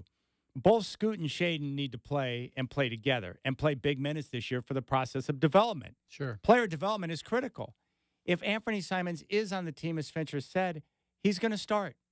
And that means he's going to take minutes away from Scoot and Shaden. And that mixture is not going to work. And I don't think you can play Scoot and Ant together because they both need the ball in their hands. So that whole idea, I don't think is plausible. So, and on top of that, you're trying to not win games, which means you need players on the floor who don't have the experience or the capability of a guy like Anthony Simons can. Because what will happen is if you start the year out with Ant and Grant, you're not going to be great, but you're going to win more games than what you want to win. Absolutely. Because either one of those guys can win you a game occasionally by himself. Yes. Not all the time, but once in a while. And we've seen it last year. Yes. They both did. So if they have the opportunity to make the move with Ant before the season begins, I would endorse that wholeheartedly because it's what's best for the franchise. It's what's best for Scoot and Shaden. And it's also what's best for Ant to get him to a situation where he can play and be in his prime and hopefully be on a team that has a chance to win. He's gone along with the tanking and not said a word about it. Yes. Now, with Grant, he'll be moved at some point as well. You don't have to move him before the year begins. Maybe his value will increase as you get closer to the trade deadline because he'll be a player of great interest. Maybe the Lakers finally buckle under the pressure of not making any moves or anything at all. Aside from the draft, during the course of the offseason, they finally decided to cave and give a couple of first-round picks in return for Grant so they can have another guy to add in with LeBron and AD. That's quite possible, too. But starting the season with Ant, Grant, and Ayton is not ideal for a team that wants to get in a position to have one of the worst records so you can have the best percentage shot to get Cooper Flag. It's just not. Because you know how it is. If you got Ayton, Grant, and Ant out there playing big minutes, and Chauncey Billups is certainly going to play them the majority of minutes because he wants to win, they're going to win too many games. Yeah. And that's a problem. Well, they might have given a little indication about their future today, Chad, because they went out and signed a free agent point guard, Devontae Graham, a guy who's been around the league for a while. He's, I think, 6 seasons in the league. He's a 6'1", 195 guy, mostly a backup. Yeah. He's played 336 games in the league and has started about half of those. So half the time he's a bench guy. Yeah. Shot, he's okay. He's okay for a backup, really. He's 35%er for his career from 3, which is okay. That's all right. But he's averaged 11, what do we have? Career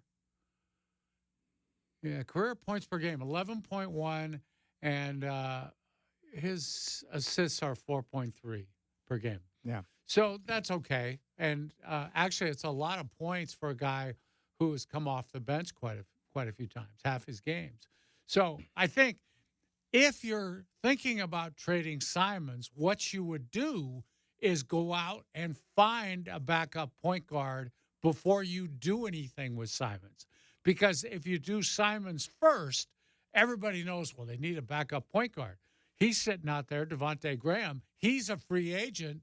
Well, the price goes up now because I know you need me. Now, he's coming here not really knowing what the situation is. Yeah. Probably thinking he's going to be the third point guard, which some teams do carry 3 point guards because it's an important position. But I doubt it. And I think it would be the smart play now to go get the backup point guard now, then move Simons at a later time. Let me ask you a question. Would this move to get Graham make sense if you had every intention of keeping Ant on the roster? Well, maybe, but I don't think in their salary situation you'd want to add any kind of free agent salary for a third point guard. It wouldn't, because you don't even know if the guy's going to play much if you keep Simons. I would say probably not a lot. He wouldn't be playing a lot. I don't even know if he would sign to come here if he hadn't been told, hey, we're moving Simons, you'll be the backup, you'll get decent minutes. To come here and be the third point guard, I don't know if that would be something he would want to do. Well, now the thing that frustrates me the most about having both Ant and Ayton on the roster, they're going to take minutes away from Scoot, Shaden, and Klingon. So you prevent your younger guys from getting ample playing time to develop. Klingon has to play. He has to play. Yes. Just like the 2 guards have to play. Yes, but with Ayton on the floor, they should play together. Yes, but with Ayton on the floor, he'll start and get the majority of minutes. I know. As will Ant. And he should. If Ant's on the team, he should start and get the majority of minutes. Yeah, he's the best guard they have. Yeah. Still. And Chauncey Billups knows that, and he's going to play his best players. Yeah. Well, he has to. Really, he has to. No, if you don't, the idea that you could not start Ayton, Grant, or Ant is absurd. The locker room wouldn't go for it. The players wouldn't go for it. It just doesn't work. I'm not even sure the league would go for it. I think there'd be some complaints in New York about you can't be that obvious with your tag. Yeah. I mean, you can't. You're supposed to look like you're trying to win. Yeah, you got to at least disguise it a little bit. You got to make some effort to at least pretend. Let's make up a back injury or something for the guy. Maybe that's what they do. But well, my goal for them, my personal goal for them, and I think it's important, is just to finish with one of the 3 worst records in the NBA. Yeah. That's all. That's all you have to do. Finish in the bottom 3 so you have an equal % chance to get Cooper Flag. And I know, but Chad, it doesn't guarantee anything. Chad, the Trailblazers have always fallen on hard luck. I understand, but you still got to give yourself the best chance. He's too good. Mm-hmm. And if they do cash in and get Cooper Flag, this whole thing is going to change in a heartbeat. Mm-hmm. It's going to be fun to sit back and watch Duke games with Cooper Flag playing. Yeah. because he's so good. And then we can sit around and think about what that might look like as the Blazers' losses are piling up. But you can hurt yourself in the chase for lottery position early in the season when you go out and you're winning too many games. 4 or 5 wins early could be costly. Yeah, I've told you that. The word around the league is the tankathon starts opening night. Some of these teams are not messing around this time. They're going to lose and lose big. Big time. All right, so we'll keep an eye on that. I don't know. Oh, my goodness. But they should be able to get valuable assets in return for both Ant and Grant, don't you think? Yeah, you would certainly think so. Yeah. Yeah.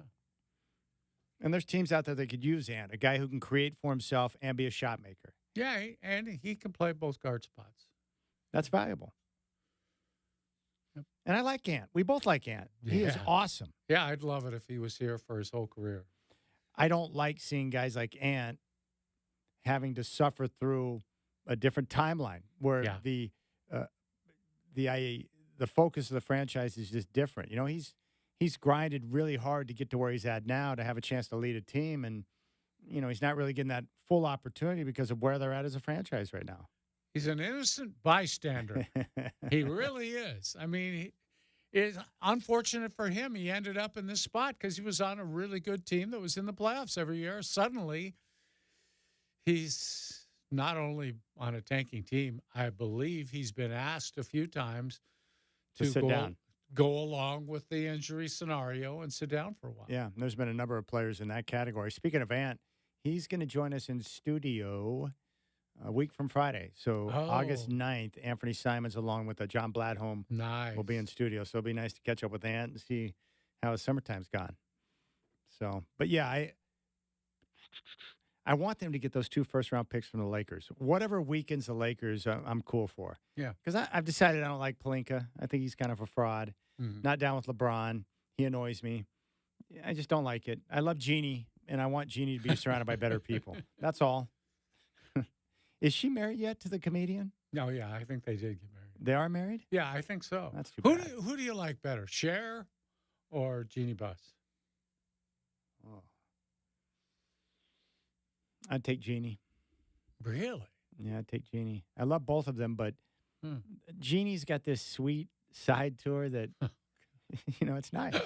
It's very appealing to me, Godfather. You don't think Cher would be quite as sweet? Oh, she'd be sweet, but she scares me. She's got the yeah. Okay. Thank you, Shacker. I don't know how to explain it. Didn't he, with that music? And again, I don't know Cher personally, but it would appear to me that there's an unknown element involved in Cher's game that it's spooky when you don't know exactly what you're going to get. Yeah, I would agree with that. She lives a rather unusual life, I think. I just want a taste of that unusual life, so to speak. Yeah. But with Jeannie, like I feel Cher would be domineering. Like I feel like she would be in control, and I'd be cool with that. I was going to say, you got a problem with that? No. Whatever you need, Cher. Yeah. What do I call her? Did I just say Cher? Does she go by Cher? Miss Cher? What are you going to call her? Ms. Cher? What? I don't know. Ma'am? Baby? Hey, sweetie. Baby doll. Yeah, sweetie. Delicious. I don't know. Whatever she wants to be called, I'll do that too. Yeah. Because again, it always goes back to what we always tell people. We're here to help people. Yes. And if that includes Cher, then I'm here to help Cher. No, you're here to serve. Absolutely. And I'm here to help Jeannie too. I am. I'm just saying. I'm sure you'd be a big help to her. Like if Jay Moore ran into a tree tomorrow and was no more, I would be able to swoop in to assist Jeannie. You want me to fire Rob Pelinka? I can do that. Yeah. All right, we'll keep things rolling. Chad Brown, NFL stud, coming up next.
All right, our next guest played his college ball at Colorado and in the NFL for years with the Steelers, Seahawks, and Patriots.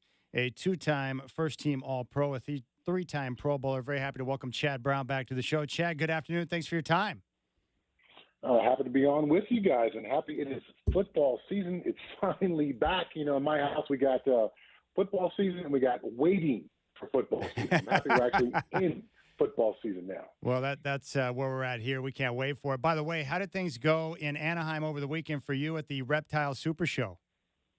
It was a good show. There was a really large show about a month ahead of time, the LA Pet Fair, that I think stole some of the crowd, so it wasn't as big as it has been in the past. But anytime I can get together with my reptile friends, it's always a good weekend. Chad, how many of those reptiles do you have right now? What do you got in your animal room? Well, once upon a time, I had several thousand reptiles. I was a reptile breeder. I produced reptiles on a commercial scale and sold them all over the world. And had a fire about 12 years ago that kind of ended all that. So right now I've got a small collection of about 25 reptiles. Most of them are on loan to various friends. I'm so busy with the football stuff and broadcasting stuff, I don't have the time to take care of a large collection of animals. So I just sent out my green tree pythons to a friend in San Diego last week.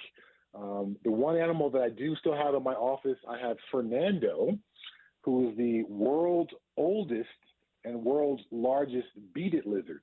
Beaded lizards are the Gila monsters. Everyone's familiar with the Gila monster. Yeah. They are their Mexican cousin, also a venomous species of lizard, but he's the world's largest and oldest. He was caught as a young adult in 1968. I was born in 1970. So, I'm 54 years old. This guy's probably 60-plus years old. He's a remarkable animal, like a true dinosaur. He's got a massive cage in my office, and I take care of Fernando. I consider myself lucky to be his caretaker. That's awesome. Chad Brown here on the Rip City Drive. I know you're based out of Denver. I'm just curious, have you had a chance in your time to meet Randy Gradishar? And if so, what was that like? And what are your thoughts on him finally getting into the Hall of Fame?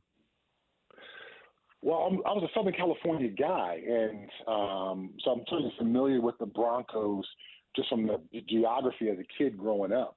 And Randy Gradishar was part of that Orange Crush defense, the first member of the Orange Crush to make it into the NFL Hall of Fame. So tip of the cap to him. Long time coming for him to get this induction. So I'm quite happy that he's finally in. But meeting him was one of those bucket list moments for me. As a kid who, saw that Orange Crush defense and admired so many guys on that defense, Tom Jackson as well. Obviously, Randy Gradishar was a linebacker. To be here in the state of Colorado, where I went to school as a Colorado Buffalo, certainly recognize that, within the state, when you talk about linebacker play, Randy Gradishar is one of those names that comes up constantly. Got a chance to see him as a kid, and then to meet him as an adult was like, okay, life has finally come full circle. I'm meeting these guys who were heroes to me as a kid and get a chance to chop it up with them. And then the first thing they say to me is, I love the way you play. And it's like, oh, my goodness, now I get compliments too? I almost think they can get me better. That's so cool.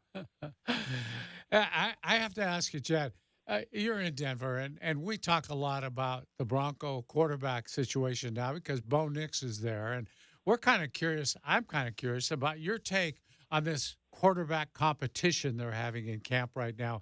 You were around the NFL long enough, I think, to give us some perspective on that. Do you think it really is a competition? Do you think by now Sean Payton has a pretty good idea of who he's going to start in that first game? I haven't been out to every practice either during the spring or now during training camp. But from all the reports that I read, and I do a daily podcast on the Broncos, it seems to be a pretty fair competition at this point. These guys all are kind of who they seem to be coming out of the spring. And there's uncertainty about all three of these guys. There's a reason why Pro Football Focus had the Broncos roster ranked 32nd in the NFL.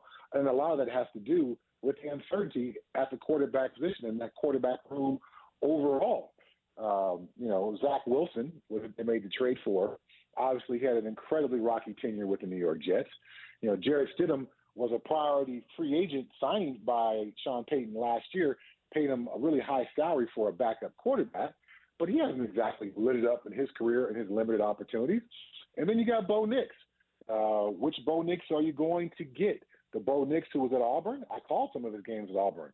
Let's say I wasn't very impressed, versus the Bo Nix who played at Oregon and impressed a lot of people. And now he's got to make that transition into the NFL. So for Sean Payton and George Payton, the GM of the Broncos, I think they, most teams don't carry three quarterbacks. I think they'll roll with all three quarterbacks probably all season long. But to answer your question specifically about this competition, I believe it is a competition. I believe Bo Nix has a greater skill set and will emerge, but I don't believe he's going to be the day one starter. Sean Payton is a competitive guy. This Broncos team almost made the playoffs as a wild card last year, despite some very uneven quarterback play from Russell Wilson. So for Sean Payton just to give away the first 2 or 3 games of the season while Bo Nix gets up to speed, I don't think that's in Sean Payton's DNA. I think he'll probably start Jarrett Stidham unless something remarkable here happens in the preseason. And then once we get past the first 3-4 games, then it will be an opportunity maybe for Bo Nix to slide in there as a starter. Hey, Chad, when you watch Bo Nix, based on what you've seen, what are a couple of things that you like about his game and maybe a concern or two that he's going to have to continue to work on as he develops as an NFL quarterback? Well, obviously, Oregon was an incredibly talented football team. And when you watch some of the Bo Nix highlights from those Oregon games, there's very few highlights of him threading the needle. There's some well-thrown balls, but those receivers are open by 5 or 7 yards. It simply does not work that way in the NFL. So your ability to throw into tight windows, confined spaces, to trust your receiver to be able to body out a defensive back, kind of like a center in a paint in basketball, and have that kind of trust, because the guys are just simply not going to be as open as they were in college. On the plus side, several of Bo Nix's teammates have talked about he's not a guy where we have to keep repeating things over and over. We don't have to pave that same ground. If you are a veteran on a football team, that's one of the markers that somebody's got good football intelligence, is we put in the install at night. The next morning in practice, you can go out there and execute that install, and we don't have to do the install again or refer back to it the next day just to make sure you got it. So clearly he's got a football IQ that's at a high level. He started the most games ever for a college football quarterback. That's the stat I was saying all around the draft. I think that's certainly true. So that long-time experience, the experience with different systems, I think gives him a leg up. And I think the biggest transition for him is again going to be trying to get up to speed with the NFL passing game and just how small those moments are that somebody is open and how tight those throwing windows are. Chad, there's been a lot of changes in the NFL rules-wise in terms of where defenders can hit people and all that. But I'm curious, in your mind, what's the biggest difference you see in the game today since you retired? The players, I don't believe, are as skilled at football as we were. Wow. I think they are better athletes. The athleticism continues to get greater and greater. We keep, now it used to be once upon a time if a defensive lineman ran under a 5'1" 40, he was super fast. These guys are now running 4.7 at 280 plus. So the athleticism, the training knowledge is off the charts. These guys come into the league incredibly armed from an athletic skill set.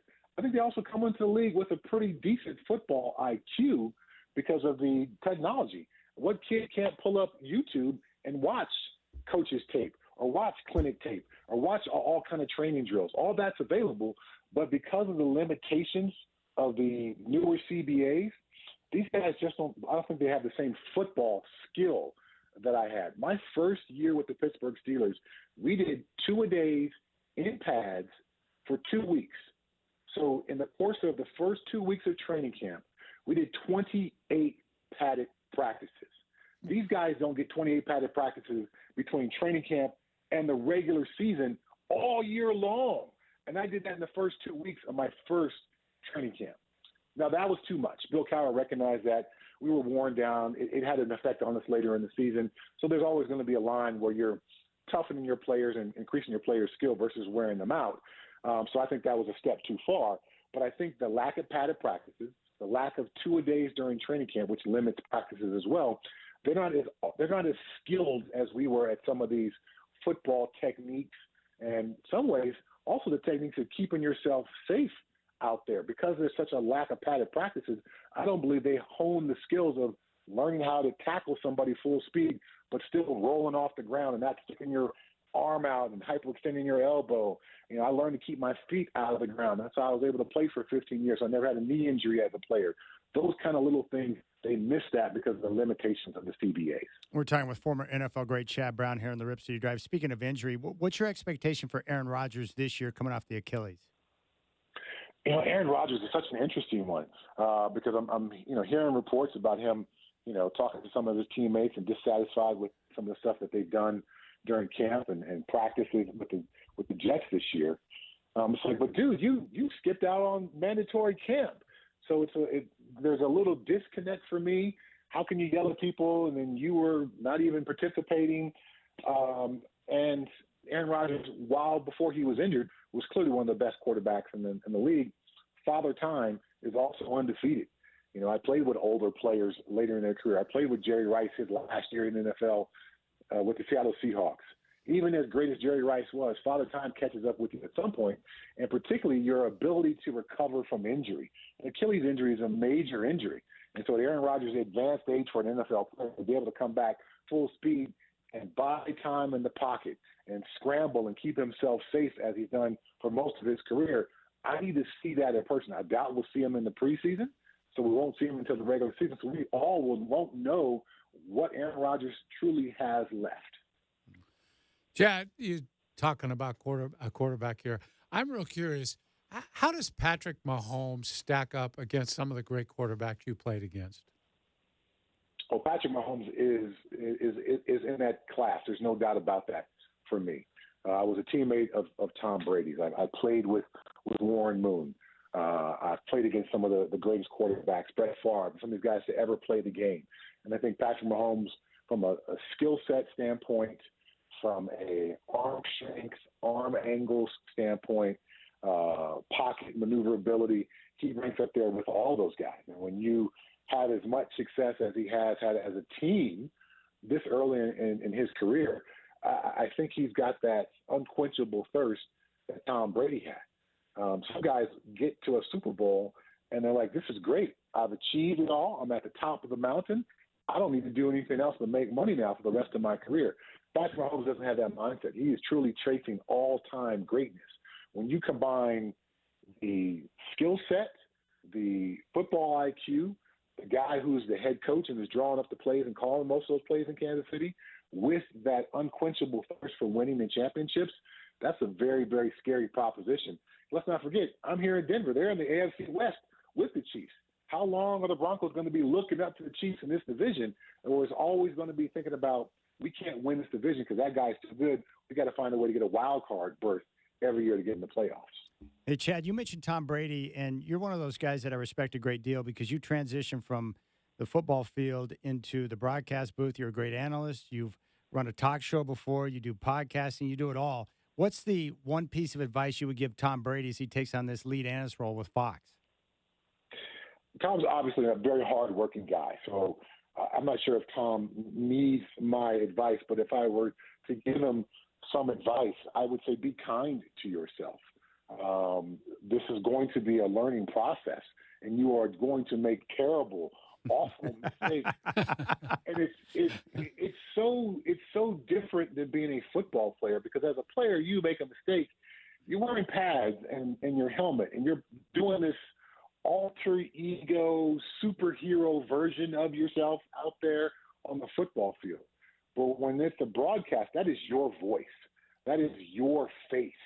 And that is you alone. There's no team to back you up. Yes, there's a production team and all that, but the criticism is not going to be aimed at the producer who's in your ear right now. It's going to be aimed at you. Yep. So you got to find a way to continually work on your craft and get better, yet be kind to yourself. None of us, whether we were players or broadcasters, perform great when we're tight, when we're nervous, when we're afraid of making a mistake. So just go out there and do it. You know the game of football, Tom. No one expects you to walk into the booth and be the best broadcaster of all time. while you were the greatest quarterback in my mind of all time, I'm going to just expect you to talk about the game from your perspective. Yeah. So do that, and all the other skills as a broadcaster will come in due time. Hey, Chad, you had a long career. Do you look back and think, man, I was blessed because I was looking back over your coaches. You had a chance to play for the great Bill McCartney at Colorado. I love him. You got Bill Cowher, Dennis Erickson, who Dwight and I know, and we love that guy, Mike Holmgren, and Bill Belichick. Like, you hit the jackpot with coaches, right? Oh, I think about that all the time and how lucky I was to be with all those guys. Bill McCartney, literally the greatest motivator I've ever been around. Let's not forget, after he retired as the coach of the Colorado Buffaloes, he went on to lead Promise Keepers. Now, it was a religious organization, but he would fill up NFL stadiums with men, and trying to promote becoming a better dad and a better father and a better husband. He would fill up stadiums. That's how great of a motivator he was. Versus, Bill Cowher and that whole Steeler mindset of toughness and overwhelming people with how tough we played. Versus Mike Holmgren, off the Bill Walsh tree, very professorial, very exacting, very detailed with how things are supposed to be done. And then Bill Belichick and his track record of success and his ability to get his teams to be the smarter, cleaner playing team almost every single week. All those things are off the charts. I didn't even mention Dennis Erickson in there, who's been responsible for some of the highest scoring and highest yardage offenses, not just in college football, but in the NFL as well. So, yes, I was very lucky in my college and NFL stops to be coached by some of the greatest to ever do it. I mean, during your time in Seattle, did you ever figure out how the ball came out of Warren Moon's hands perfectly every time he threw it? I've never seen a tighter spiral. It's ridiculous. Warren Moon, I don't know if you've ever had the opportunity to go to a major league batting practice before a game, and you see some guys stroke when they swing the bat. Yeah. And you're just like, oh my goodness, that is the smoothest thing I've ever seen. My dad, got me. I never was a golf, playing golf, but I've enjoyed golf. And you look at some golf swings, and you're just like, that is flawless. And I watched Warren Moon, and I think he was 41 when he was a quarterback of the Seahawks in 1997, my first year in Seattle. And it was like that. It was like a great hitter in baseball or a great swinger in golf. So smooth, so perfect. And the placement, the tempo of the ball, the accuracy, maybe the greatest arm talent, not the strongest arm, but the greatest arm talent I ever had a chance to see up close. That's awesome. Chad Brown, All-Pro with us here on the show. Hey, Chad, really appreciate you carving out some time for us. We respect you a great deal, and keep doing the good work. I enjoy your podcast you do with D-Mac and with Nate Jackson. You guys do a heck of a job. Your analyst work is great, so keep it up, man. I enjoy it. Well, thank you very much for the kind words. Thanks for having me on, guys, and hopefully we can do this later on down the season. And guess what, man? We don't have to wait much longer for ball. There we go. It's coming back. All right. Big thanks to Chad Brown. And what a stud. He was fortunate. He kept his feet out of the ground and avoided the big injury, Godfather. Smart. You know what else? He said something. I swear it's true for every sport. More athletic, not as smart. Mm-hmm. I hear it in baseball. I hear it in basketball. I hear it in football. I hear it in even other sports where we're getting kids to be more athletic, but somehow we're missing part of their education in their sport. They're not as smart a player as they used to be. Oh, crap. I forgot to ask him about emojis. I was going to ask Chad Brown if he uses emojis when he texts. I figured you were intentionally doing that because I was going to ask if you didn't, but crap. I figured you were saving My it for bad, last. Shacker. I screwed that one up. I'm with Shacker. I don't think Chad Brown uses emojis. He doesn't have to. I don't think any NFLers use emojis. Kickers use them. He has a lizard in his office that's older than he is. Yeah. Born in 1968. That lizard's probably worth something. Yeah. While he's still alive. All right. Big thanks to Chad Brown. High fives coming up next.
All right, Godfather, I'll let you kick this one off. Who's going to get your high five?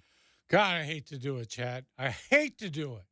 I got to give it to the Los Angeles Dodgers for killing the trade deadline again. They get my high five as well. Oh, really? Okay. Yeah, that was impressive. They got busy, and they got the help with the arms that they need to be able to go out there and compete for a championship. And, I just like franchises like that. They went out and spent a bunch of money on Yamamoto and Ohtani. Billions. So they have one mission, and that is to win a championship. And they took a look around and said, we have too many resources to go into the postseason week. We got to put ourselves in a position to win, especially with the competition out there. And it's really been, it's a no-brainer. So they got the job done, and now if they can get their bats alive and everyone healthy, they'll be fine come postseason time, because anytime you feature a lineup with Mookie Betts and Freddie Freeman and Ohtani, you're in a pretty darn good spot. Yeah, the difference between them and the Yankees, it has been stark over the last few years, and the Yankees are finally getting back a little bit to where they were. But the Dodgers have all that money to spend on free agents. Yeah, we've seen it. The Yankees do too, but the Yankees don't have the farm system that the Dodgers have. The Dodgers invest in their farm system. They always have a couple of minor leaguers to throw into a trade to bring a big-time arm back to their team. And today it was Flaherty, who they got from the Tigers, who's the best pitcher to change teams at the deadline. Really great pickup for them. All right, checking the standings right now. By the way, Seattle's up 7-3 on Boston in the bottom of the fifth. So that's good considering what took place last night when they got shell-shocked. Yeah. So a good chance for Seattle to pick up a win tonight. And they interaction today tied atop the West with the Houston Astros. If you look around, though, that race at the top, Orioles half-game lead on the Yanks. Guardians still out in front of the Twins in the Central by 6. Astros and Mariners tied in the West. In the National League, the Phillies in control in the East, 8.5 games in front of Atlanta, who's been battered by injury. Brewers lead the Cardinals and Pirates by 7 games in the Central. And in the West, the Dodgers with a 6.5 game lead on the Padres. And the Yankees have been playing really well lately. I mean, Judge is just carrying them, and then made a great. They made a good deal too, and they brought in Jazz Chisholm, who has been an outfielder after being a second baseman. They're playing him at third. It's working. Hit 2 home runs last night, as did Aaron Judge, of course. And you Chisholm brings a little attitude, a little spice. Yeah. He walked onto the field his first game with his hat backwards and a few gold chains around his neck. Yeah, that doesn't go with the Yankees. It's just like facial hair. No facial hair. None of that stuff. They're the last organization kind of clinging to those rules. Yeah, they do it. But, a lot of times when you have a kind of a corporate team like the Yanks, it's not a bad idea to inject a little bit of personality into the clubhouse and stuff. That can help guys. Yeah. Yeah, he's funny because he used Judge's bat to hit his second home run last night. And afterwards they asked him about it. He said, no, that bat's too heavy. I'm not using it again. But he hit the home run off a position player who came in because the game was such a rout. And he said he never hits well off position players. And he was either going to go up and try to hit right-handed or use Judge's bat. And Judge says, hey, use my bat if you want. So he did, and he hit one out. Is it like the Wonder Boy bat?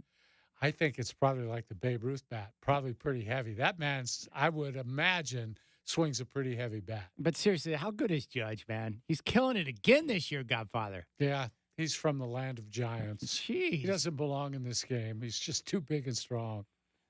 That bat is a massive bat, and in his hands, the way he holds it, it looks like it's a twig.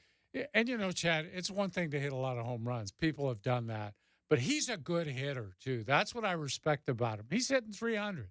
And there are not many guys in baseball right now hitting 300. It's a big deal. He's good. I'm down with the guy 100%. Yeah. And he's a good guy. Everybody says that. All right. He's the captain. He's the captain. Hey, Shacker, have you ever sent an emoji in a text ever? Ever? As a joke or anything? Or no, you've just never done it? No. I've never sent emojis. Well, you need to learn, young man. I cringe when dudes send me emojis. I'm going to just start sending them to him like crazy. I like that word cringe. Yeah. The thumbs up emoji is passive aggressive. I had no idea. I guess I'm going to continue to be passive aggressive. Yeah, I was going to say it makes me want to use it more. I still have that little boy inside of me that when someone tells me I can't do something, I'm like, really? That's why we're here. I do that stuff all the time. I think I told you the other day I pulled up to a stoplight later in the evening, close to home. I'm not going to sit there when there's no other cars around forever. Either fix the light to where it goes a little bit sooner, or I'm just going to move right along. Yeah, but when your No daughter's offense. in the car, Yeah. I don't know. I forgot she was in the car. I got She's called going to be out. driving soon, too, right? Yeah. That was a bad move. Yeah. I just forgot. You ever had that happen where you just forget, like, oh, I have an audience. That's nice. Yeah. All right. Big thanks to Chad Brown, Michael Shacker. We appreciate you, Michael. Thumbs up, Mike. Thumbs up. All right. We'll be back tomorrow. Justin Myers, Rip City Mornings at 6. And then Dwight and I back with the Rip City Drive at 3. Enjoy your golf tonight, Godfather. Thank you, Chad. Smooth jazz. Jazz Chisholm, his second home run of the night.